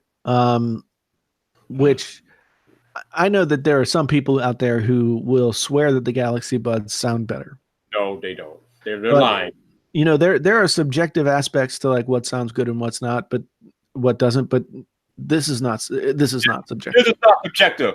the AirPods sound better than the Buds. I don't care what any of you Android fanboys say. Even Android fanboys who know what they're talking about know that the AirPods sound better. This is not even an argument to me. Yeah, it's going to be interesting. I was interested in what OnePlus introduced today, in terms of the Bullet 2 Wireless 2. Oh, here we go again. OnePlus. OnePlus refusing to embrace wireless. Wireless. But what they announced was like a triple armature wireless headphone, right? Or not wireless, but not tethered to your phone headphone. And then they announced the price. And I do not see, unless they're taking a significant loss on every pair that they sell, how they could make a triple armature. Now, this is basically you got 3 different drivers that are taking care of 3 different frequency ranges inside of those headphones, so that they can kind of do their thing and not have one driver that tries to do it all. I don't see how you can make a triple armature headphone like that and have it sound amazing. So yeah, I'm kind of tempted to buy them just to see if they are decent, but I also have a feeling that they won't. Ooh, Tech Free brings up a good point, Jason. If you have eye autofocus on the A6400, that's why you're going out of focus, because they can't see your eyes because it's not in front of you. I'm looking at it now. Yeah, you look at it now, but when you turn your head, I know. Yeah, I know. The autofocus is generally pretty good. Like I haven't had any problem with it in video. So I mean, yeah, but right now you're not. It's not directly in front of you, so it's not seeing your eyes. That's probably why you're having issue with the focus. right. So are we ready to piss me off, or are we gonna still talk about more tech? Well, I think it's time. It's time to talk about the Game of Thrones. I was gonna make a video about Sunday's episode because I was so. Wait. When you say make a video and put it on the actual tech channel? Yeah. Oh, okay. Yeah, I mean, I have a Star Wars Last Jedi video on my channel as well. Okay. So, I have, but that was before my channel like really started to grow. So I'm thinking eventually I want to start another channel where I can talk about like pop culture type stuff like this. Before we get started, if any of y'all have not seen episode 5, you should leave. Bye. Yeah. You all leave now. There be spoilers beyond this point. Watch, you got to go. Let me see if I can bring this closer to me. And oh no, stop. There. Here, I'll turn this way. How's that? There you go. Yeah. Looking at you people. Okay, so yes, I was gonna make a video about how annoyed I was by how annoyed people were at that episode. Oh, okay. So I mean, I don't know if you feel plan on making a video, but we might do the video right here, right now, because I'm annoyed as. Okay. Do you want to delineate your points and then have me knock them down, or Oh goddamn! do you want me to go first and then you'll just agree with me? If you're not annoyed, then there's no way we're going to agree about this at all. So to me, to me and a lot of people, but especially to me, it seems like after episode 3, everything has gone completely downhill. The writing got rushed. It's lazy. It's just incoherent. A lot of stuff happened on Sunday night that just did not make sense. Probably my most immediate issue was the fight between Euron and Jaime. Why? What the fuck was the point of that? What was the point of that fight? No, what? There was no plot line, no plot road that had them meeting up for a fight. Where did that come from, Jason? What is that? Well, I agree with you to a certain point there. I think that the intention was that Euron and Jaime. Well, Euron sees Jaime as like the guy that he's competing with for Cersei's attentions, right? And he wants to like rub it in that he's with her now, or he put the baby inside her, or whatever. None of that happens. Which is one of the big faults of that scene. But you know, I've seen people say things like, "What was Euron just like hanging out there waiting for Jaime to come down?" Like, no. Euron, last time we see Euron before that moment is he's like jumping off his boat. Blown off a boat, not jumping. He got blown off the boat. He should have been dead right there. Well, I think that I could make the argument that, like, okay, if you're not directly hit by the fire, you could in fact like be thrown out of its range. But you know, we're dealing with things that are not real. I mean, because no fire acts like how that fire acts, right? So he, to me, what I initially sensed was that Euron had swum to shore. He happened to be in that place and comes walking up as Jaime just got there to go into the tunnels. So then they have the fight. The fight was more important to me because of what it was showing us about Jaime in that moment than the fact that it was happening at all. Like we'd seen Jaime in the beginning of the series, you know, one of the best fighters in the Seven Kingdoms, right? And universally accepted as such. But then he loses his hand, he retrains. The thing is, he's still not what he was. He's still not what he was. So we get to see him, because really Jaime has been, but his character has been developing in a positive way, but he's also been in decline for the past several seasons, right?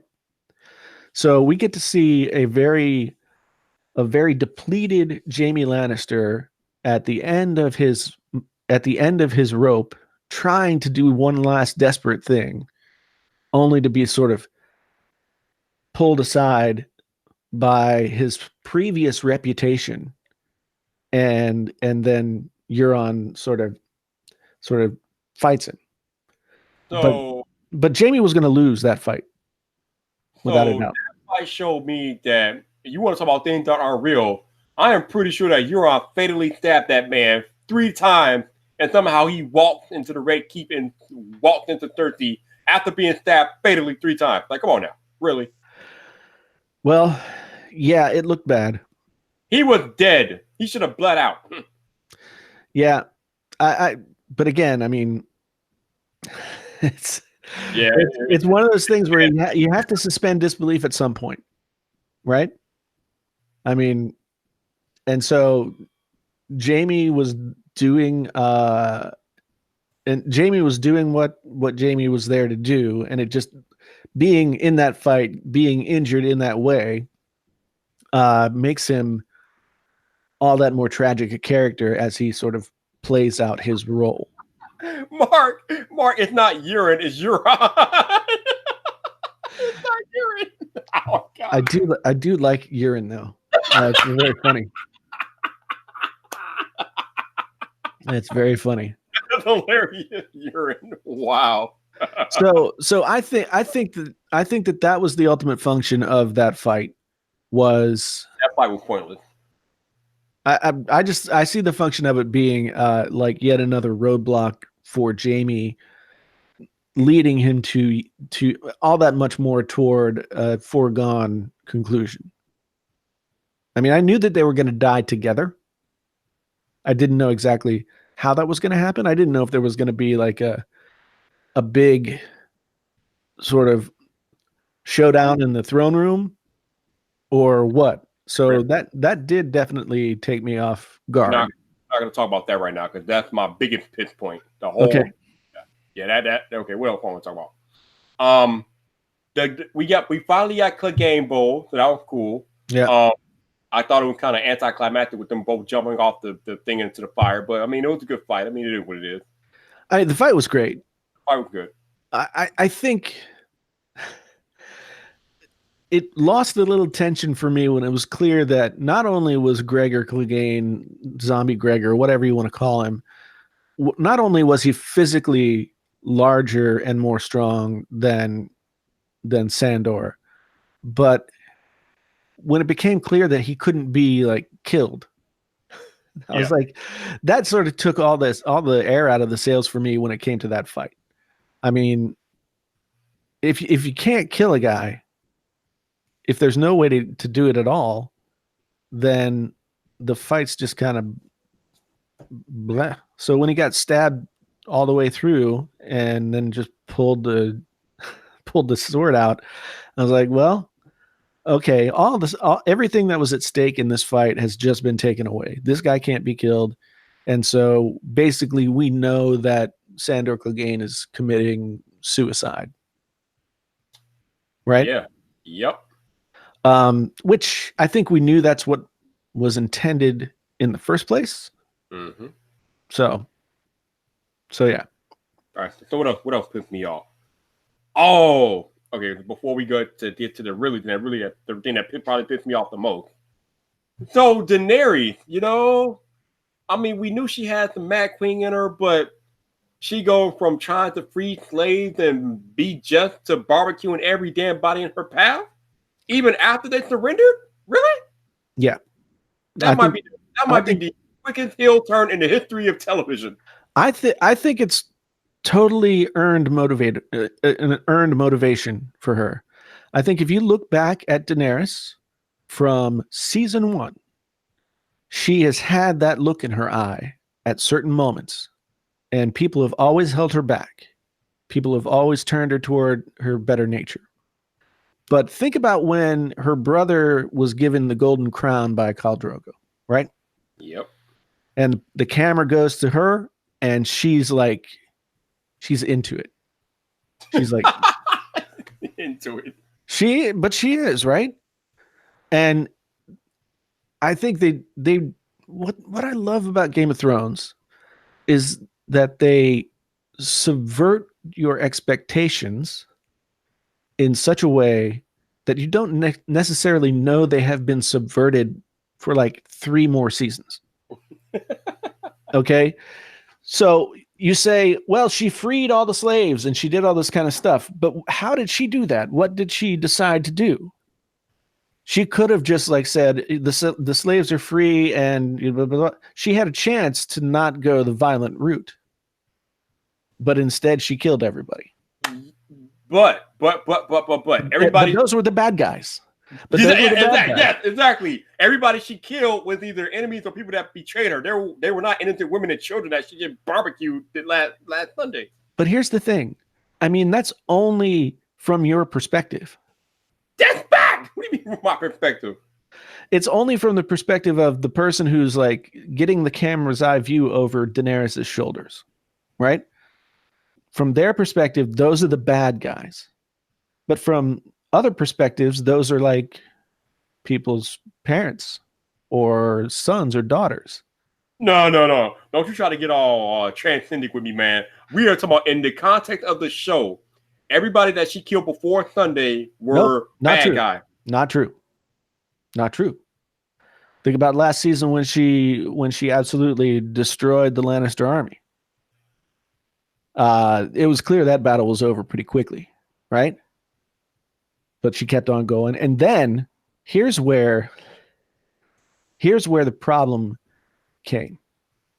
This is when I knew that she was gonna go off the deep end, and it's been building for quite some time. We've been getting sidelong glances from Tyrion as he's like, this is freaky. So Randall Tarley and his son, whatever, Sam's brother, Yep. don't bend the knee. So they don't bend the knee, so she barbecues them Mm-hmm. to provide a point that that's what happens if you get in her way. Right? There's no reason. There's no reason for her to fricassee those dudes. You know? If she's going to be a beneficent leader, then she needs to find ways to bring people over to her side that aren't fire and blood, right? But she always chooses fire and blood. And it just so happens that many of the times, Dickon, yeah, I knew it was a really unfortunate name. That's right. Yeah, Dickon. Who was also in the series that my daughter loves, Merlin. She's watched that series like 3 times. Oh, But anyway, he was sure. Merlin was a sort of a teen King Arthur kind of Yeah. series. Yeah. So anyway, we've seen consistently with Dany her desire to be something different, her desire to not go to that side of who she could be. And we've seen people steer her away from that several times. However, I knew from very early that there was going to be one time, and it was most likely going to be the most important moment, that she was not going to have anybody there to sort of pull her back. And it's there's been evidence of it from season 1. So I believe that it's totally earned. I will partially give you that. Partially. I still don't agree with it because it's a little. I mean, even though there was evidence, it happened way too damn fast. Way too fast. But it didn't, though. I mean, she has been going through this, making this transformation ever since she came to Westeros. She came over, she was deified across the Narrow Sea, right? Everybody loved her. She was the breaker of chains and the blah, blah, blah, and all that kind of stuff. But when she got to Westeros, she was an outsider, even though she had the name and the bloodline. She was an outsider. She was never fully accepted by anyone.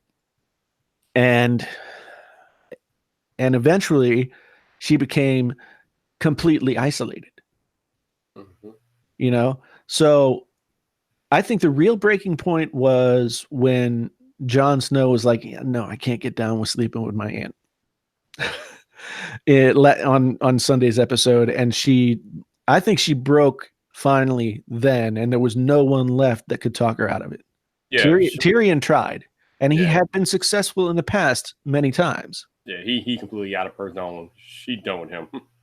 Yeah, so she's been isolated, and she has isolated herself to the point where I think in that moment you see the face change.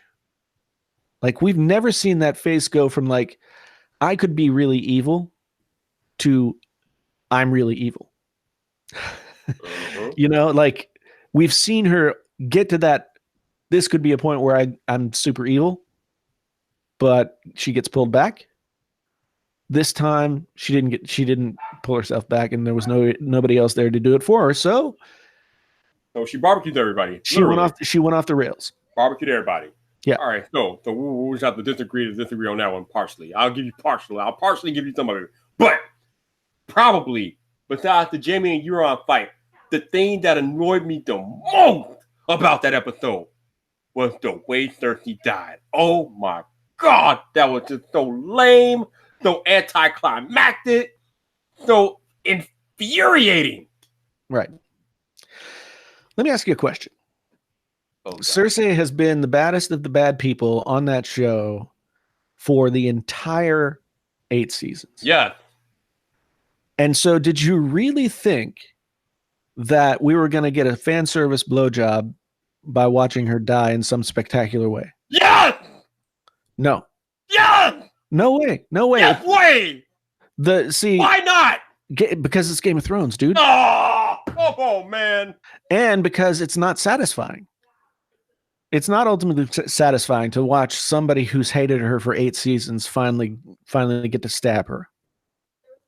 We've already seen that happen a bunch of times with a bunch of different people. What I thought was really interesting about Cersei's death was that we all knew it was inevitable, right? We all knew that Cersei was not going to survive this season. But she went out in a moment, in a way that showed her humanity in a time when it had been so long since we'd seen any human part of her. Nobody was giving a damn about her humanity. She was on death's door, and we wanted to see her executed, man. I don't see it. I don't see it because I think it's much more interesting to show a character, to show a character's vulnerabilities in those kinds of moments, as opposed to just giving, as opposed to just like giving the fan what they want. She got stripped naked and made to walk the streets of King's Landing naked back in season 6. How much more humanity do we need? Can we just have a decent TV death for her? Come on, man. See, but that's always been the interesting thing about Cersei as a character. She is manipulative. She is evil. She is all of these different things. She plays the Game of Thrones, right? Very, very adeptly. But however, there have been these moments when she has been humanized, and we have to rejigger our thoughts about who she is. And it's usually based around her children, or now with the end here, the person that she loved throughout her life, right? Usually we see that other side of her that she never let be part of who she was in public when her children are killed or something like that. But now in her last moment, I just loved the moment when Jamie knows they're going to die. She's kind of freaking out, and he just refocuses her, and they have a moment together before it all goes down. So we want to humanize the biatch who just 4 episodes ago or the 2 episodes, whatever, last episode, who just last episode cut Masada's head clean off in front of everybody, but now we want to humanize her? Really? Well, regardless of what characters do, they're still, if they're only one-dimensional and they only deserve one thing, then they're not interesting. No. Damn that. She deserved a horrific TV death, not getting caved in by a bunch of damn rock. That was a bunch of garbage. Yeah, I don't think we're ever going to see that. We should have seen it. But then again, I'm not surprised because this ending of this whole show has been atrocious since episode 3. So I'm not surprised at all. See, I think it's been some of their best stuff. What? Oh, what? Wait. So let me get this straight. This whole season 8, you are satisfied with completely. Not with everything, but overall, like, I have been really enjoying the choices that they're making and enjoying the directions that they're taking the plot. See, what people are really mad about is the fact that they have been looking for, like yourself, they have been looking for a certain outcome for certain characters and certain plot points for all this time.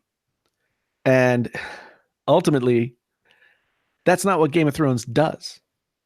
Game of Thrones is all about the gray. It's always about like at the last moment shifting the perspective and seeing it from a different side. So, I think I like what they've done. Genosis asked, were you satisfied with the Night King's entire arc? Yes, I was. And I'll tell you why. The Night King was always kind of a diversion. The real problem in the series as a whole was how the humans were interacting with one another. So the Night King had to die in that way in order to set up a possibility that there could be human characters who could act with complete disregard for their own well-being toward a greater end. Because most people who have that kind of power in this show are acting in their own interest, including Daenerys. Everything that Daenerys Targaryen did from season 1 has been about getting her power, getting her what she deserves, getting her what she, her blood right. And we don't, it happens in such a way that maybe we don't think about how like really self-serving and bizarre her mania for power was. And now we get the shift, and her character is subverted, and we see a side of her that's always been there. We just don't like it that we're seeing it. So I think that they've been doing a really good job of subverting a lot of people's expectations, but remaining true to the characters.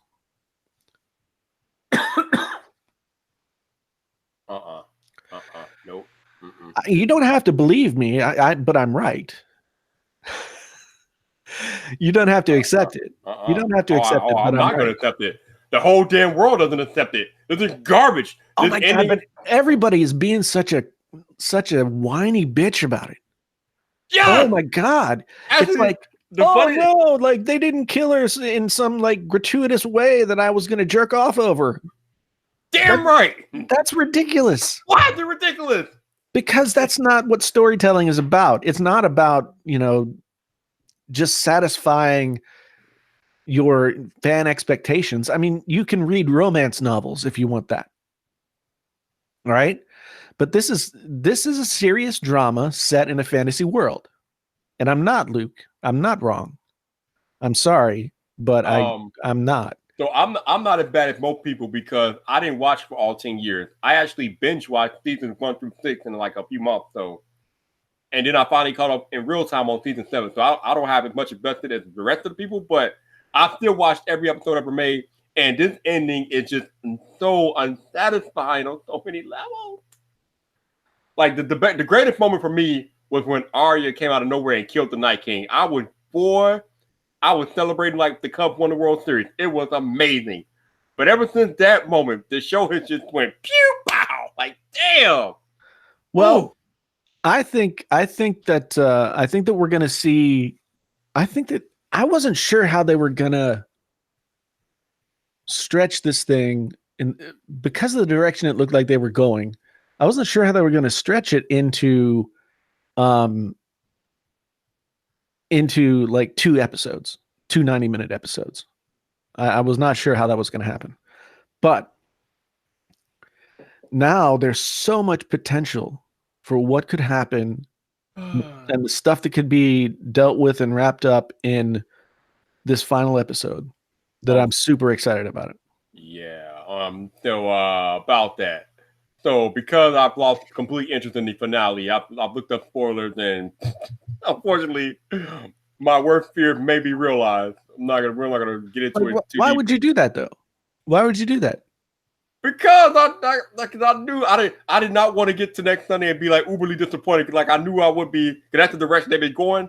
And sure enough, that's the direction that we're going. But it's well, maybe they'll surprise me and the spoiler will be wrong. But I highly doubt it at this point. Well, it's pretty clear what's going to happen. Oh, really, Mister? It's pretty clear what's going to happen. So what's going to happen, Jason? Enlighten us. Well, I'll say, let's say 80%. This is what's going to happen. Jon and Daenerys have to face each other. Oh, absolutely. Right? Jon will be in a position where he knows he has to kill her. Right? Now, it's possible that he will go through with that, and he will be the person that kills Daenerys. It's also possible that Jon will, for some reason, fail, or Jon will get roasted alive by the dragon, or whatever, leaving Daenerys like sort of on a precipice of being the tyrant that she's now going to be. You realize Jon cannot be roasted by a dragon, right? Well, we don't necessarily know that, do we? I mean, isn't that the whole Targaryen thing? He's half Targaryen. But he's still a Targaryen, though. No, but see, that's the thing about the Targaryens. Like, they inbred. So I would venture to guess that, like, if you're half Targaryen, you're only halfway invulnerable to the fire. So the one thing that I kind of figured would happen or wouldn't happen that probably won't happen, Jon is not going to die. It wouldn't even make sense to kill him again. That would just be dumb AF. Jon is done. Jon is going to die. Jon is not going to Dany is going to die. Dany is going to die. Jon is not going to die. Jon is going to die. Dany's going to die. Why? Well, Luke Emtech actually here. Why on earth would you think Jon would die? Because his character doesn't serve any real purpose beyond this. Okay. Let's talk about that. Let's talk about that. So I'm assuming you've seen all the episodes. You've seen every episode ever made. I've read all the books too. Yes. You read? Damn! You know more than me. Okay, you actually know more than me anyway. But still, all right. So going by the TV show alone, Jason, I made a post on Twitter the other day where some people were like getting mad at me, but I posted on Twitter that Jon Snow has done nothing of importance this entire series. Nothing. This season? This series. The whole damn series. He's done nothing but come back from the dead. That's the most significant thing he's done the entire series. That's not true whatsoever. What has he done? I mean, the whole show has been the development of Jon Snow's character. But he's done nothing. So, like, bringing all the people together, convincing people to take the entire, White Walker thing seriously. The entire Battle of the Bastards, which he was amazing in. I mean, if you count getting saved by Sansa and the Knights of the Vale amazing, then hell yes, he was the man. But I mean, that's realistic to how wars play out. He's not a superhero. The damn show makes him out to be a damn superhero, and he doesn't deserve the show doesn't. Everyone who watches the show thinks that that's what he's supposed to be, but he's not. Clearly, he's not. Clearly, he's the most human of all the characters. Yeah, the most human. As in every time there's a battle where he looks like lost, like on Sunday, he was out there like just staring, like why everybody rumbling. He just looked like, oh, what do I do now, boss? Well, what else? What would you prefer that he do? Actually fight? I mean, at least he did a little bit of that, but still, why would he, the best, most moral character, engage in that fight? There was nothing right about that fight. There's no way that he's going to participate in that fight after it starts, because it's not within his character. He fought when he had to, when people were coming at him, but he just watched everything that he hoped would be the outcome, that he hoped would be sort of the right ending. He watched it all literally go down in flames. He was dead center in the middle of it, watching it.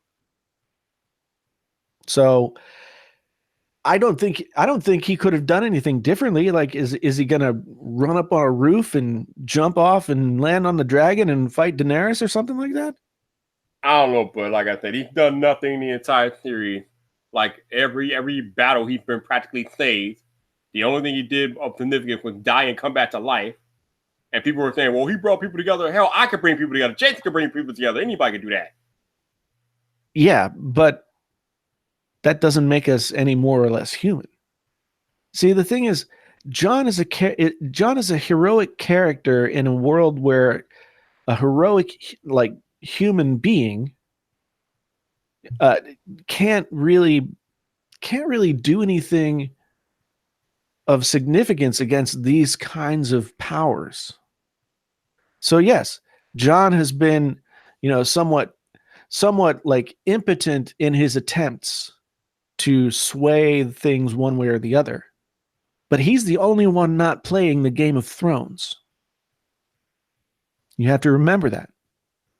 He's the only one that's not playing the Game of Thrones. So that much is true. That much is true.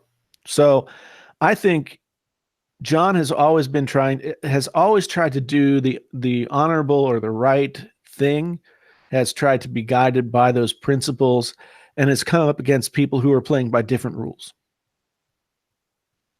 Right? So, I mean, Cersei said it in season 1, episode 1. You in the Game of Thrones, you either win or you die. Jon's the only one not playing that game. Or you stand there and let a building fall on you and die. Hey, man, I mean, I see that as the most logical outcome. I mean, what did you want to see her like disemboweled or something? Yeah, something great, something much better than that. Oh my God! See, that's just fan service blowjob stuff.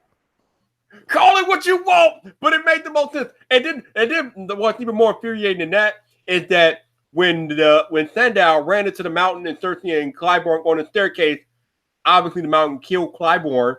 Cersei ran away, and it was just the Hound in the mountain. But Cersei ran away scot-free with no protection. She was so vulnerable, and they did nothing. Nobody. Where was Arya at? Where was Arya? Could have killed her right there.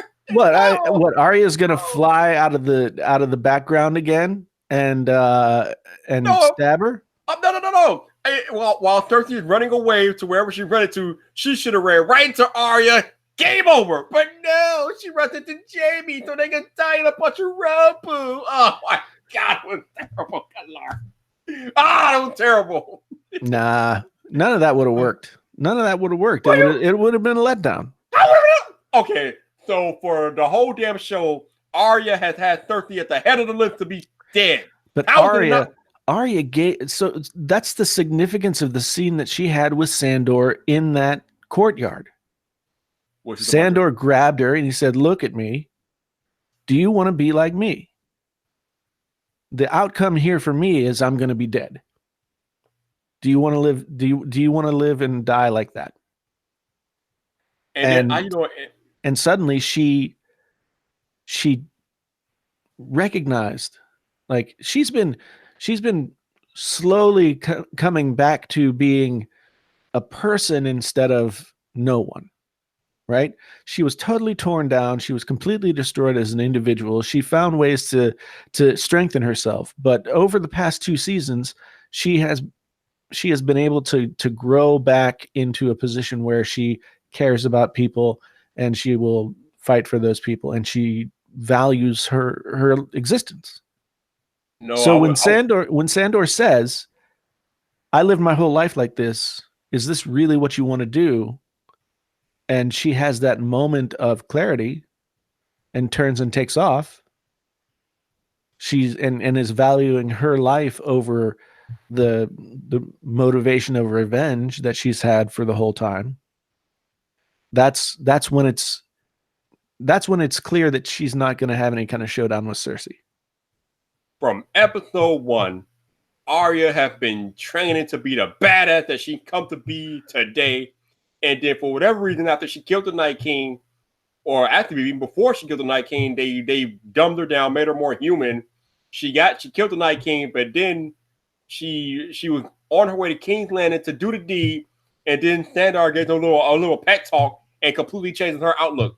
What kind of garbage is that? You've been training this girl for 8 years to be a ninja warrior assassin, and then she gets a pep talk, and all of a sudden she's the girl next door? What the? See, more of that bad, atrocious writing I'm talking about. No, that's not bad writing. Yes, That's not it is. That's complex writing. What? It's complex writing that most people who just want fan fiction, like fellatio service, are never going to accept. It's complex buffoonery. That's what it is. No, it's not. Yes, it is. It's really not. It's really not. They are being true and honest to those characters, and they're giving them the full potential of their character arc. True and honest to a killer? How is Megan a killer stop being true and honest to her? Because Arya is not just a killer.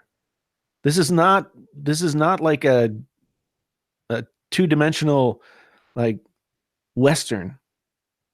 These characters are motivated by more than just one thing. No! She is motivated by killing, getting revenge. That has been her entire motivation. No, since see, Ned Stark got her head chopped off. What are you talking about? That's exact. But you think that. I know that. If you went back out and watched the whole series and said to yourself, like, okay, let me see how Arya develops here, you would see that she is being built as a much more three-dimensional character than just somebody who is going to serve as a plot point in an end game that serves people's fan fiction like wet dreams. She's not going to be that. She isn't that. Her character hasn't been built that way. She all those characters are nuanced, three-dimensional characters that have good and bad motivations, and we're going to watch them. We're going to watch them fight through those motivations to whatever it is that they're capable of being at the end of this whole thing.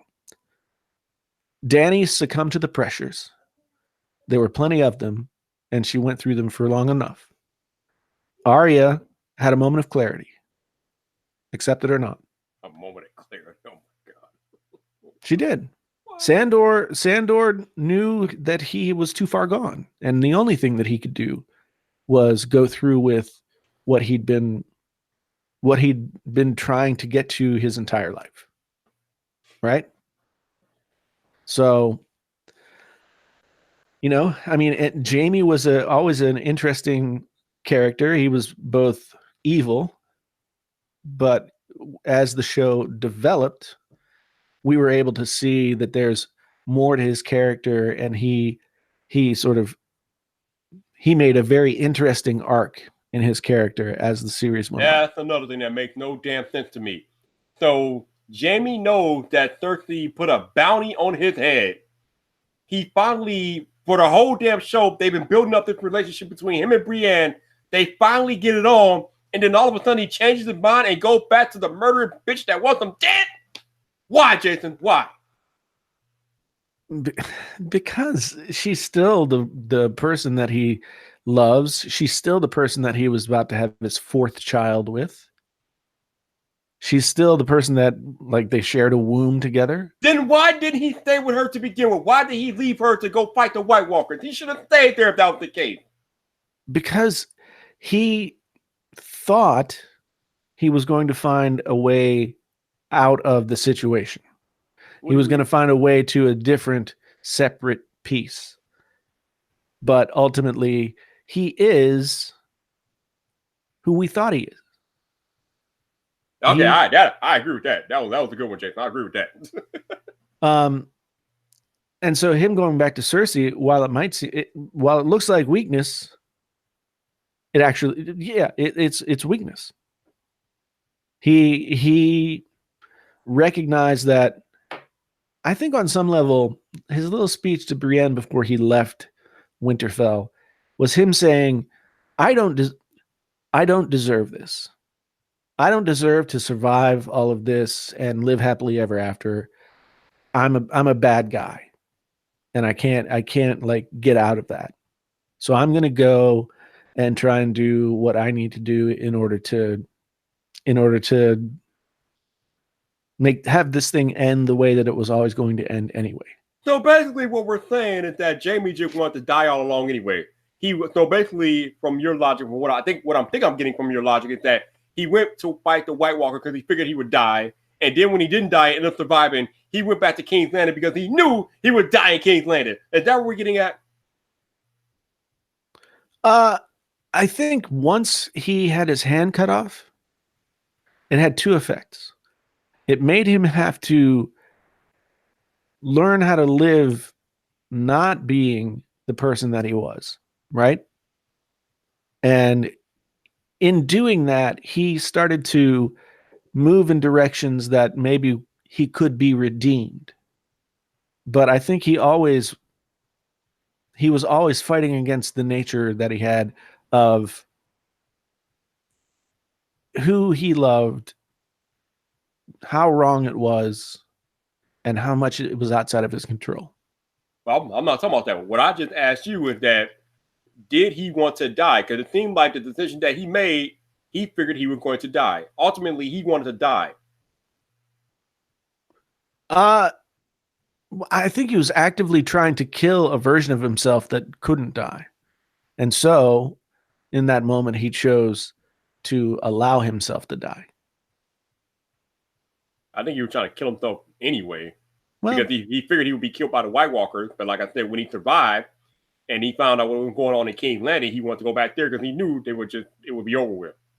I think he also like thought in one way or another, whether he was the person who ended up killing Cersei, or if she was, or if he was the person who was going to be at her side as she died. He knew that that's the place where he was supposed to be. I guess so. So, and otherwise, like we the Game of Thrones, like spin-off series, like Jaime Lannister as like a one-handed drunk dude who's always haunted by his past. He had the wherewithal to put himself in a position to accept who he was and what his role was. All right, Jason. So since you seem to have the pulse of Game of Thrones, who takes the Iron Throne, Jason? Tyrion. Damn it! I can't argue with you. Damn, that's not going to happen. But I like that choice. I like that choice. So why do you think it's Tyrion? Because Tyrion plays the Game of Thrones better than anyone else. Ultimately, he is. This season. No, I mean, everybody has their moments, right? But I think since season 7, Tyrion has been like looking at Daenerys and saying like, "Oh, geez, she's kind of starting to freak me out." But he's held out hope that she will side on the side of her better nature and be what she wants, or what he wants her to be, what she could potentially be. But now we know that that's never going to be possible. So just like Varys, I think Tyrion is motivated by doing the best thing for the most people. And the best thing for the most people at this point will be Daenerys dying, Jon Snow potentially dying in that conflict, or, I could see Jon Snow like exiling himself and going to the wall or something like that. But so a lot of people in the chat are saying Sansa. I would love to see Sansa end up on the throne, but it is Game of Thrones, so that probably won't happen. Yeah, Bran is never going to be the king, Rosie. I'm sorry. Thank you for the $5 super chat. I'm going to tell you you're wrong. Um, because Bran is no longer Bran. Bran is not a person anymore. He is the embodiment of all the memories of the entire Seven Kingdoms for as long as there has been time. And so he's not going to come down and like, what's he going to do? Come down and sit in his wheelchair and stare off into space and like just think about stuff? So Brad and Zach's favorite to end on the throne. Let me tell you people something. Y'all think I'm bad tonight. If they put Brad on the Iron Throne, you will see a livid, pissed viper like you've never seen him in your entire life. I'm going to go ballistic. There's no way this show should end with that dude on the throne. No way. No, I think you're right. I think you're right. I think it's going to be Tyrion. I think it's possible that they have set up the Tyrion Sansa relationship to be back on. So it's quite possible that the two of them will be together. But at this point, Sansa has to like not be hundreds of miles away for any of that to happen, you know? So right now, Sansa's up in the north. She's at Winterfell. She's hanging out. Word's going to get back to her that like, oh shit, things went sour. Yeah. And she's going to have to hot foot it down to what's left of King's Landing and insert herself into the situation, which I don't see any natural way for that to happen right now. I don't see her going to King's Landing for no reason. Not at all. So Yeah. I just got an alert on my phone. Yeah. Apparently, the state of Alabama has now made abortion a felony. Yeah. Oh boy. There's that. That's gonna get interesting in a hurry. Whew. Yeah. It's yeah. Yeah. See, here's the interesting thing. I don't want to talk about that because that's Yeah, we can't talk about that. I had to bring it up because that's just crazy. But yeah, we can't talk about that. So Genosis says Tyrion is a possibility, but I can't see King's Landing accepting a dwarf as a king. Well, for one thing, there is no King's Landing anymore. Yeah, really.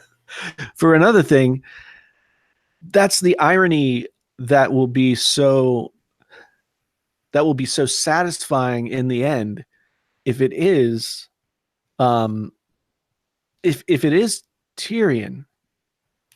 The irony is that people have always followed the king or the queen, and they've always looked and acted the part, but were totally reprehensible human beings. So in a dwarf taking the throne, someone who's always been looked at as next to nothing, that will be the greatest irony, because he will be the best possible king that they could have, while he has none of the trappings that everybody has looked at and said, like, well, you have to good looking, heroic, blah, blah, blah. Nobody looks at him that way, but he's the best possible candidate to be the king, to take the throne. The only reason why I don't think that it'll be Tyrion is because he's another Lannister, and I don't think they want a Lannister to end up taking the throne. I think we could. Okay, so here's one thing that has been laying in the weeds. Mm-hmm. Tyrion, there's always been this thing where Tywin Lannister wanted to say, I cannot prove that you're not my son, so I have to treat you as my son. And there's been this sort of question about his parentage. Mm-hmm. One of the theories about his parentage is that he is half Targaryen. Yes, heard it.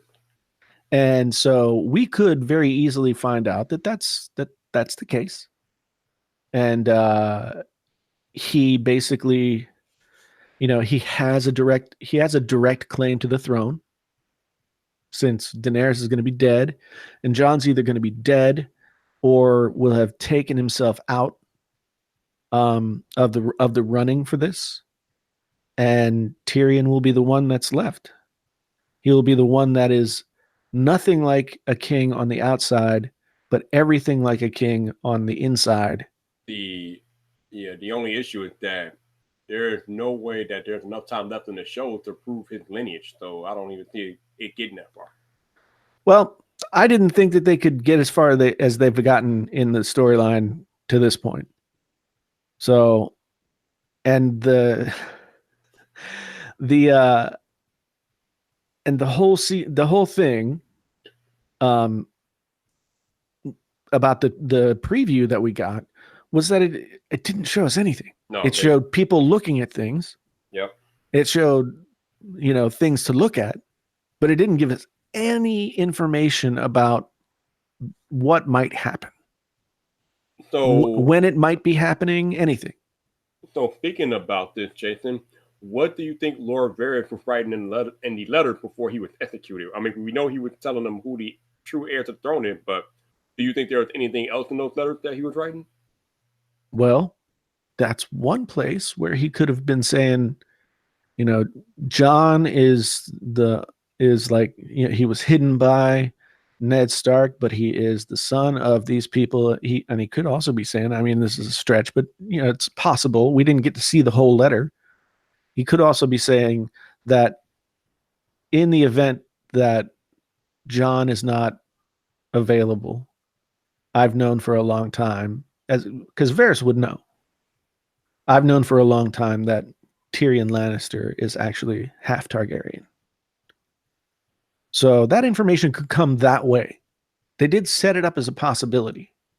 I don't know if that information is going to come into play, but I do think that Tyrion will end up on the throne. Wow. That will be quite the upset, and that might be the only way this show can save this terrible ending. See, here's the thing. George R.R. Martin has always said that, like, the character that he most identified with, the character that he wanted to be, and all writers kind of write some perfect version of themselves in whatever they write. And so for George R.R. Martin, Tyrion Lannister has been like the character that he identifies with the most, the character whose qualities he most wants to have.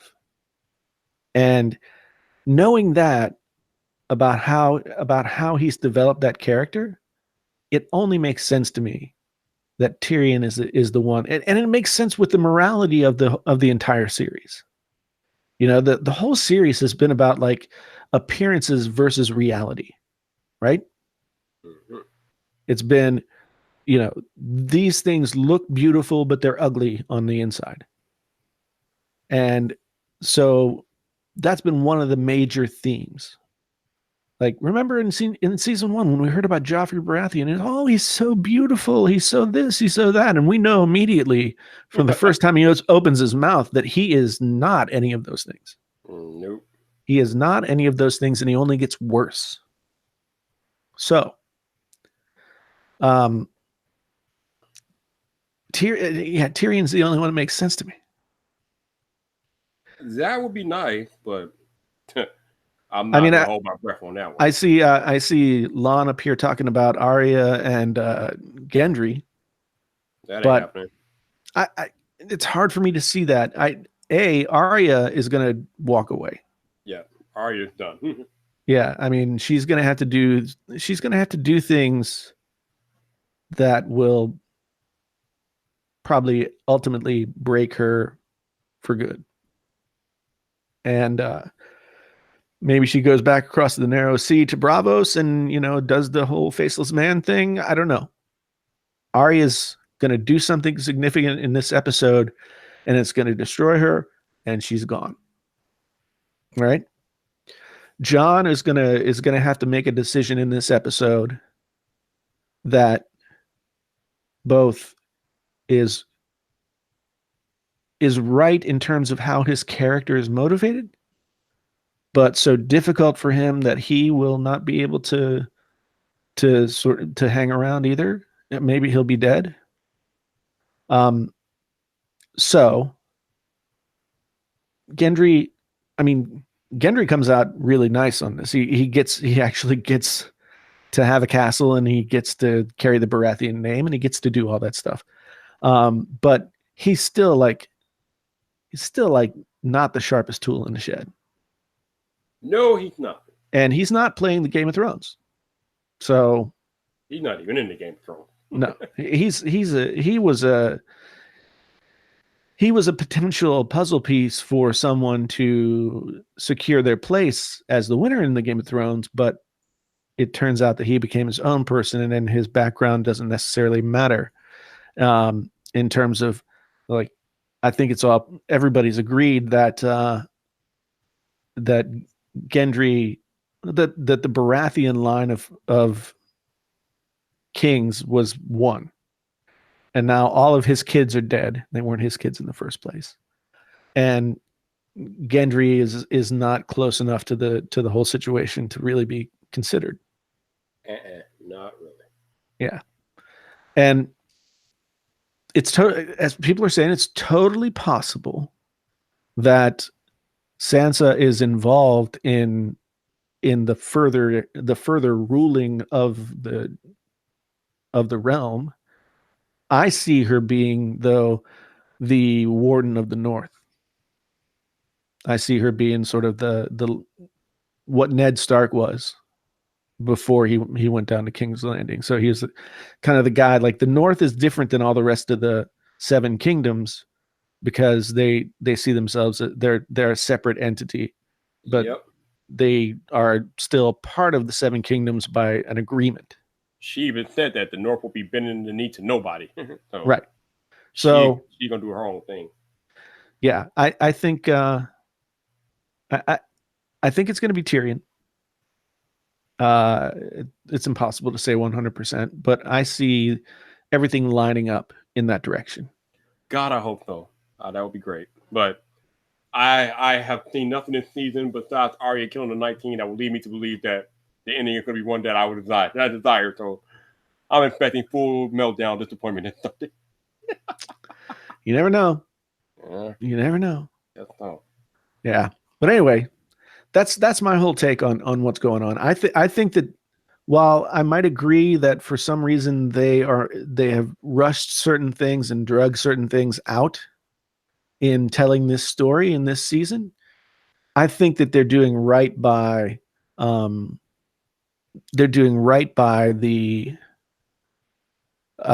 characters and the overarching themes of the narrative. Yeah, I don't know about all, and I vehemently disagree. Even the showrunner said that when the finale goes down, they're gonna plan on being drunk and away from the internet. So even they don't have confidence in the ending. Well, here's something really interesting. I watched a documentary last night about the creative mind, and Dan, the guy, the bald guy with the skinny guy, he was talking about his journey toward being a success and how and what part failure played in getting him to that point. You know, it's like he knew he wanted to be a writer, but he didn't know how to write, basically. So he spent all these years in Hollywood just trying to sort of learn his trade and build and build and build. But each building block was still ultimately a failure. So I look at that guy and I'm thinking, this is a guy who's at the highest moment of his career. And he has done probably the best work of his life in this series. And he has put likely everything that he has into making this series turn out the right way. And all he gets is hate. Yeah, he's getting no love. No. All he gets is hate because he's not paying off fan fantasies. And I admire the ability to do the thing that is going to make you very unpopular, and doing it anyway. Well, they're doing a hell of a job of that. Yeah, well, yeah. So I think no Rosie Thompson's not going to get killed. No, and Tyrion betrayed Daenerys, but Daenerys is days are numbered. And Really. Tyrion has always been able to just slip out of those situations. I don't know that I see Danny, who is now a diminished character, People. being able to get People. If there's one thing that me and Jason can agree on about this upcoming episode, Danny is dead, bro. She's not living. Nope. She's dying. Okay.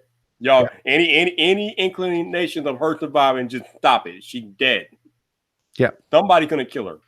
It's over with. she's gonna get got, She can get. and Her time is up. and that's going to be the catalyst for everything that happens from that moment. The pieces of the final pieces of the puzzle that are going to sort of show us how the Game of Thrones ends are all going to come out of that moment. Yep. The one thing that we can agree on. The one thing we agree on. She's gonna die. Yeah.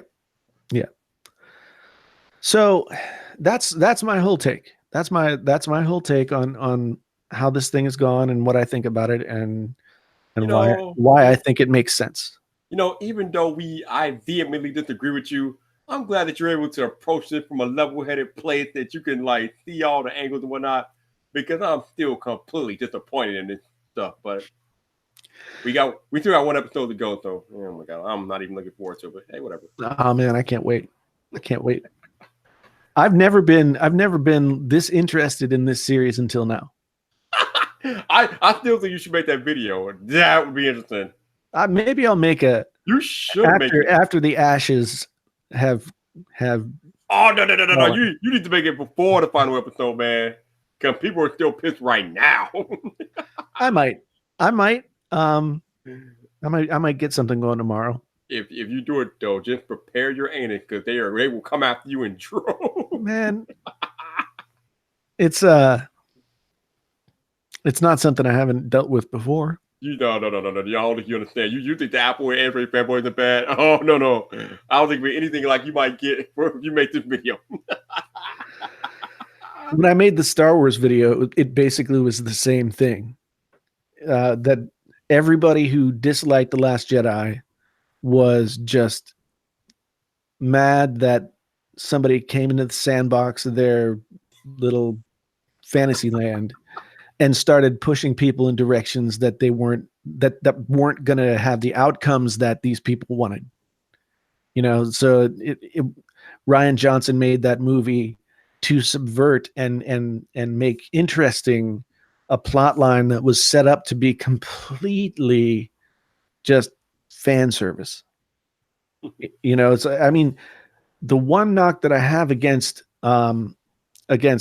Force Awakens is that it was in lockstep, step by step. Star Wars: The Last Hope over again. And so what Rian Johnson did was take some of those characters and complicate their situation. The thing that got me the most is people were like, a Jedi would never do that. A Jedi would never run away. I'm like, every Jedi that we come to meet in that particular series is like off on a swamp planet or hiding in a hole in the desert or so it's like they just don't want to admit that the story is not theirs. It's not theirs. And the people who are making these films are trying to make the story that deserves to be told, which might not be the story that's going to make people, feel good about disemboweling a woman. So people need to, like, if people are going to whine and complain as loud as they are about this stuff, then they should be smarter about it and actually have arguments that hold water beyond like the moment. Because I look through Twitter, I watch these Game of Thrones reaction shows, and I'm like, my God, the one guy was almost crying. I'm like, what the hell is your problem, dude? Like, these guys, maybe he was crying for his channel because after tomorrow, after Sunday, his channel is going to be worthless. But I mean, he was so upset that he was nearly crying. Yeah, man. Like this ended like you got people that invested 10 years in this show, and this ended. This ain't it. Like Mark Heck would say, this ain't it, Chief. This is not it. Well, that's the thing is, like,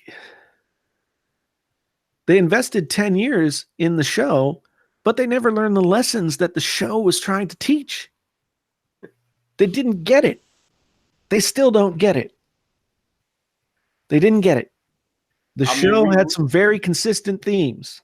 I mean, we all knew that it would not be a happy ending. Anybody that thought it was going to be a happy ending, like you said, they weren't paying attention to the show. Yeah. Like, the show has set up the fact that whatever happened in the end, we wouldn't be happy with. But these last few episodes have just been completely like off in a different bizarre world. I don't know. But yeah. If you look at almost every major character moment throughout the series, whatever the expectation would have been for that character in another story has been subverted. Ned Stark, the honorable one, the one who's trying to do what's right, the one who's trying to protect his family, the one who's trying to make things work, gets his head chopped off. That doesn't happen in typical fantasy storytelling, right? Not usually. Yeah, Tyrion, who is like arguably very, very much not he's an unsavory character in the beginning of the show and seems unredeemable. He turns out to be the smartest guy in the room. And Sansa, who starts out as a clueless dingbat of a teenager, ends up being like one of the most hardened and honest characters in the whole series, almost to a point where I think it's a character flaw. But my point being, every character, in terms of what you expect the ending to be, has always been subverted and twisted in some way to make that outcome not happen. Daenerys burning King's Landing to the ground is exactly that. Everybody's been rooting for her. Like, I'll go on record as saying I have never liked Daenerys as a character. When I was reading the books, I found her chapters to be so effing boring, and her as a character be so two-dimensional that it wasn't even interesting. It's like, oh, her motivation is to get back to Westeros so that she can get power. Okay, can we just table Daenerys until that happens? Because all the rest of this stuff is boring as shit. I'm just not all that interested in her as a character. So what is happening now to me is exactly what the only thing that could have happened that would make her interesting. So I don't know. I don't either, but we only have one more episode and then it's all over with. Yeah. We've been going for a while though. I've done my best to piss off the fanboys. And girls. Don't want to take anything away from the girls. But we'll see. We'll talk again next week after the whole thing ends. Now, I know you do your live stream like right after, but my brain has not processed everything appropriately at that moment. So let's see. What does Osiris say? George Lucas himself stated that Star Wars was always and always intended to be about Anakin Skywalker. So bring a full circle character. I think George Lucas lost the thread at a certain point, and that might have been his original intention, but he screwed up. Those prequels destroyed the character of Anakin Skywalker, and mostly because you were trying to like make the shoe fit. If you're storytelling and you're desperately trying to make the shoe fit, then it's going to be awkward. And I think we can all agree that those Star Wars prequels were awkward. Even if it was just the pregnant pauses in dialogue and the things that they said, which were terrible. So somebody said in the chat earlier something about Tony Stark coming back because he's doing a movie with Black Widow. Well, I don't know if that's coming back. I think that movie's going to be set before the events of Endgame. So yeah, the Black Widow thing is like more of an origin story. So the Black Widow movie is going to be about how Natasha Romanoff became the Black Widow, or something in that time frame, as opposed to like anything that's contemporary with Endgame. Yep. So it's completely possible that Robert Downey Jr. will be in that, but I don't know. I don't know if he's under contract to be in any more of those movies. I don't know. So if he's got some kind of contract option for one more, he might be there. If he doesn't, they're probably going to have to pay him a boatload of money, which probably means that then, depending on how much he's in the film, they would have to pay him likely more than what Scarlett Johansson would get paid, and then everybody would get really pissed, and they should. Yeah. So yeah, it's funny, like everybody was so sensitive about Endgame spoilers that like nobody talked about it for so long that by the time it was probably safe to talk about it, nobody talked about it. Like there has been no discussion about Endgame, like, 3 or 4 weeks later when everybody was like, can we talk about it now? That's because Game of Thrones took over. That's true. It's true. I mean, Game of Thrones definitely stole the thunder in terms of like, bandwidth on the internet. After Endgame had its couple of weeks, and then Game of Thrones was in full swing, and everybody was pissed off and got their pitchforks and went that direction instead of that direction. I wonder, did Endgame piss anybody off? I don't know about pissed off, but I wasn't a fan of the first 2 hours. I thought it was kind of boring. See, here's the thing, and this has been one of my problems with Marvel movies in general over time. Those movies never take any risks. They never make their characters do anything that's too far outside of what you expect their characters to do. And so you can do whatever. And nobody's ever going to get pissed at a Marvel movie the way that they're getting pissed at Game of Thrones. Oh, hell no. Of course not. Because Marvel's always going to be within the realms of safe. It's like, did I cry when Tony Stark died? Yes. But is that because I'm heavily medicated and a little bit unstable? Probably.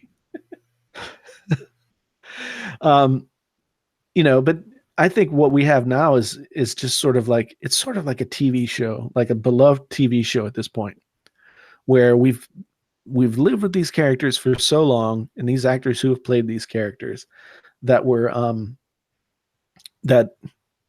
it's like watching the finale of Friends. It's like there was nothing interesting about about the characters on Friends, except for they showed up in your house once a week. Yeah. But otherwise, I mean, subjectively, I found every one of the people on that show to be completely untenable. I could not stand anyone. So I never really watched the show, but I thought I was like, yeah, you weren't the demographic, probably. Probably not.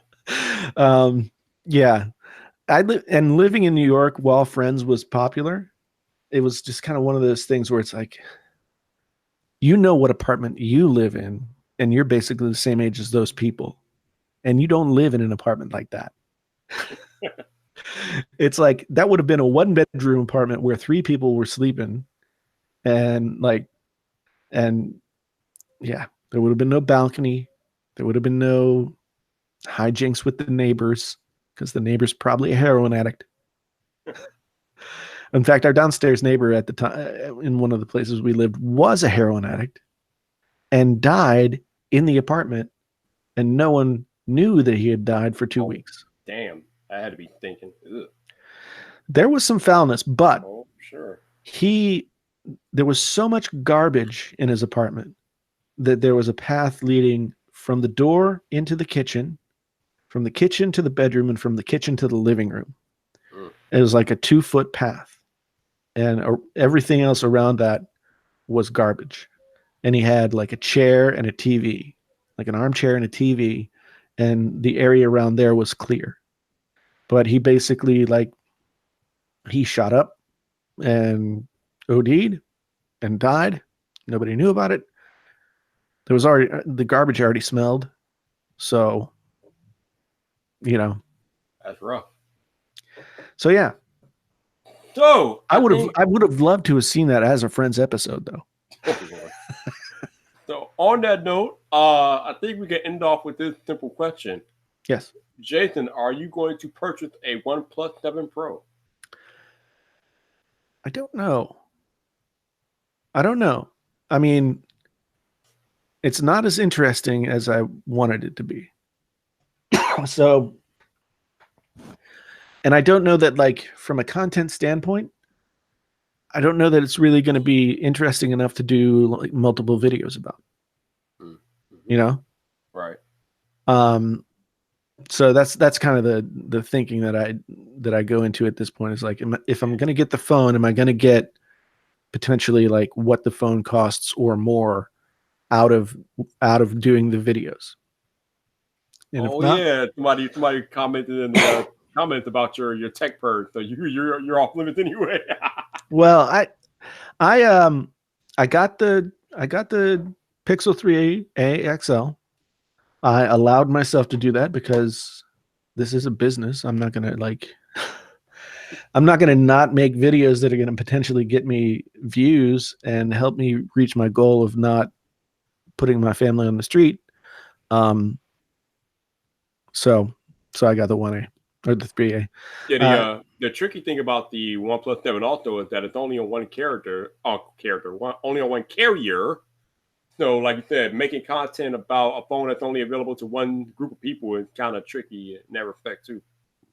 Especially when that one group of people is T-Mobile customers. Yeah, exactly. And I don't know that T-Mobile customers are the biggest consumers of YouTube tech content.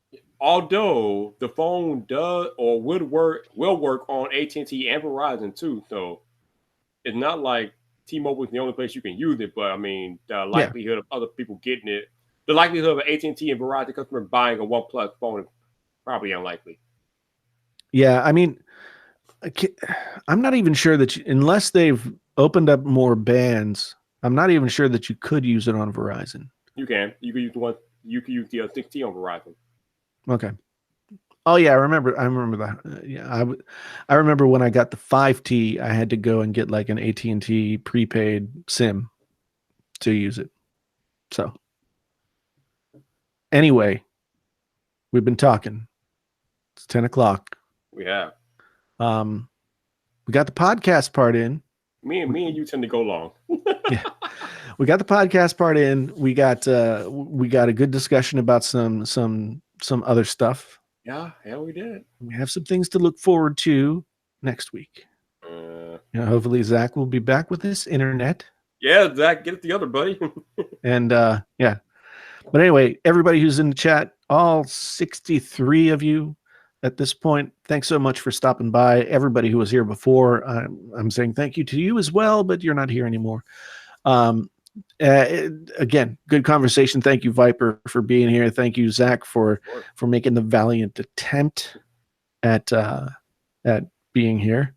And we'll be back next week. It'll be then 3 weeks before we officially relaunch the podcast. So exciting. So anyway, we've got Viper here, the man about tech, the captain of Team Apple, and now the attorney of Team Apple. And my name's Jason. Sometimes it's the JTL. This has been the Painfully Honest Tech Podcast. Thank you guys so much for being here. Until the next time, we're out.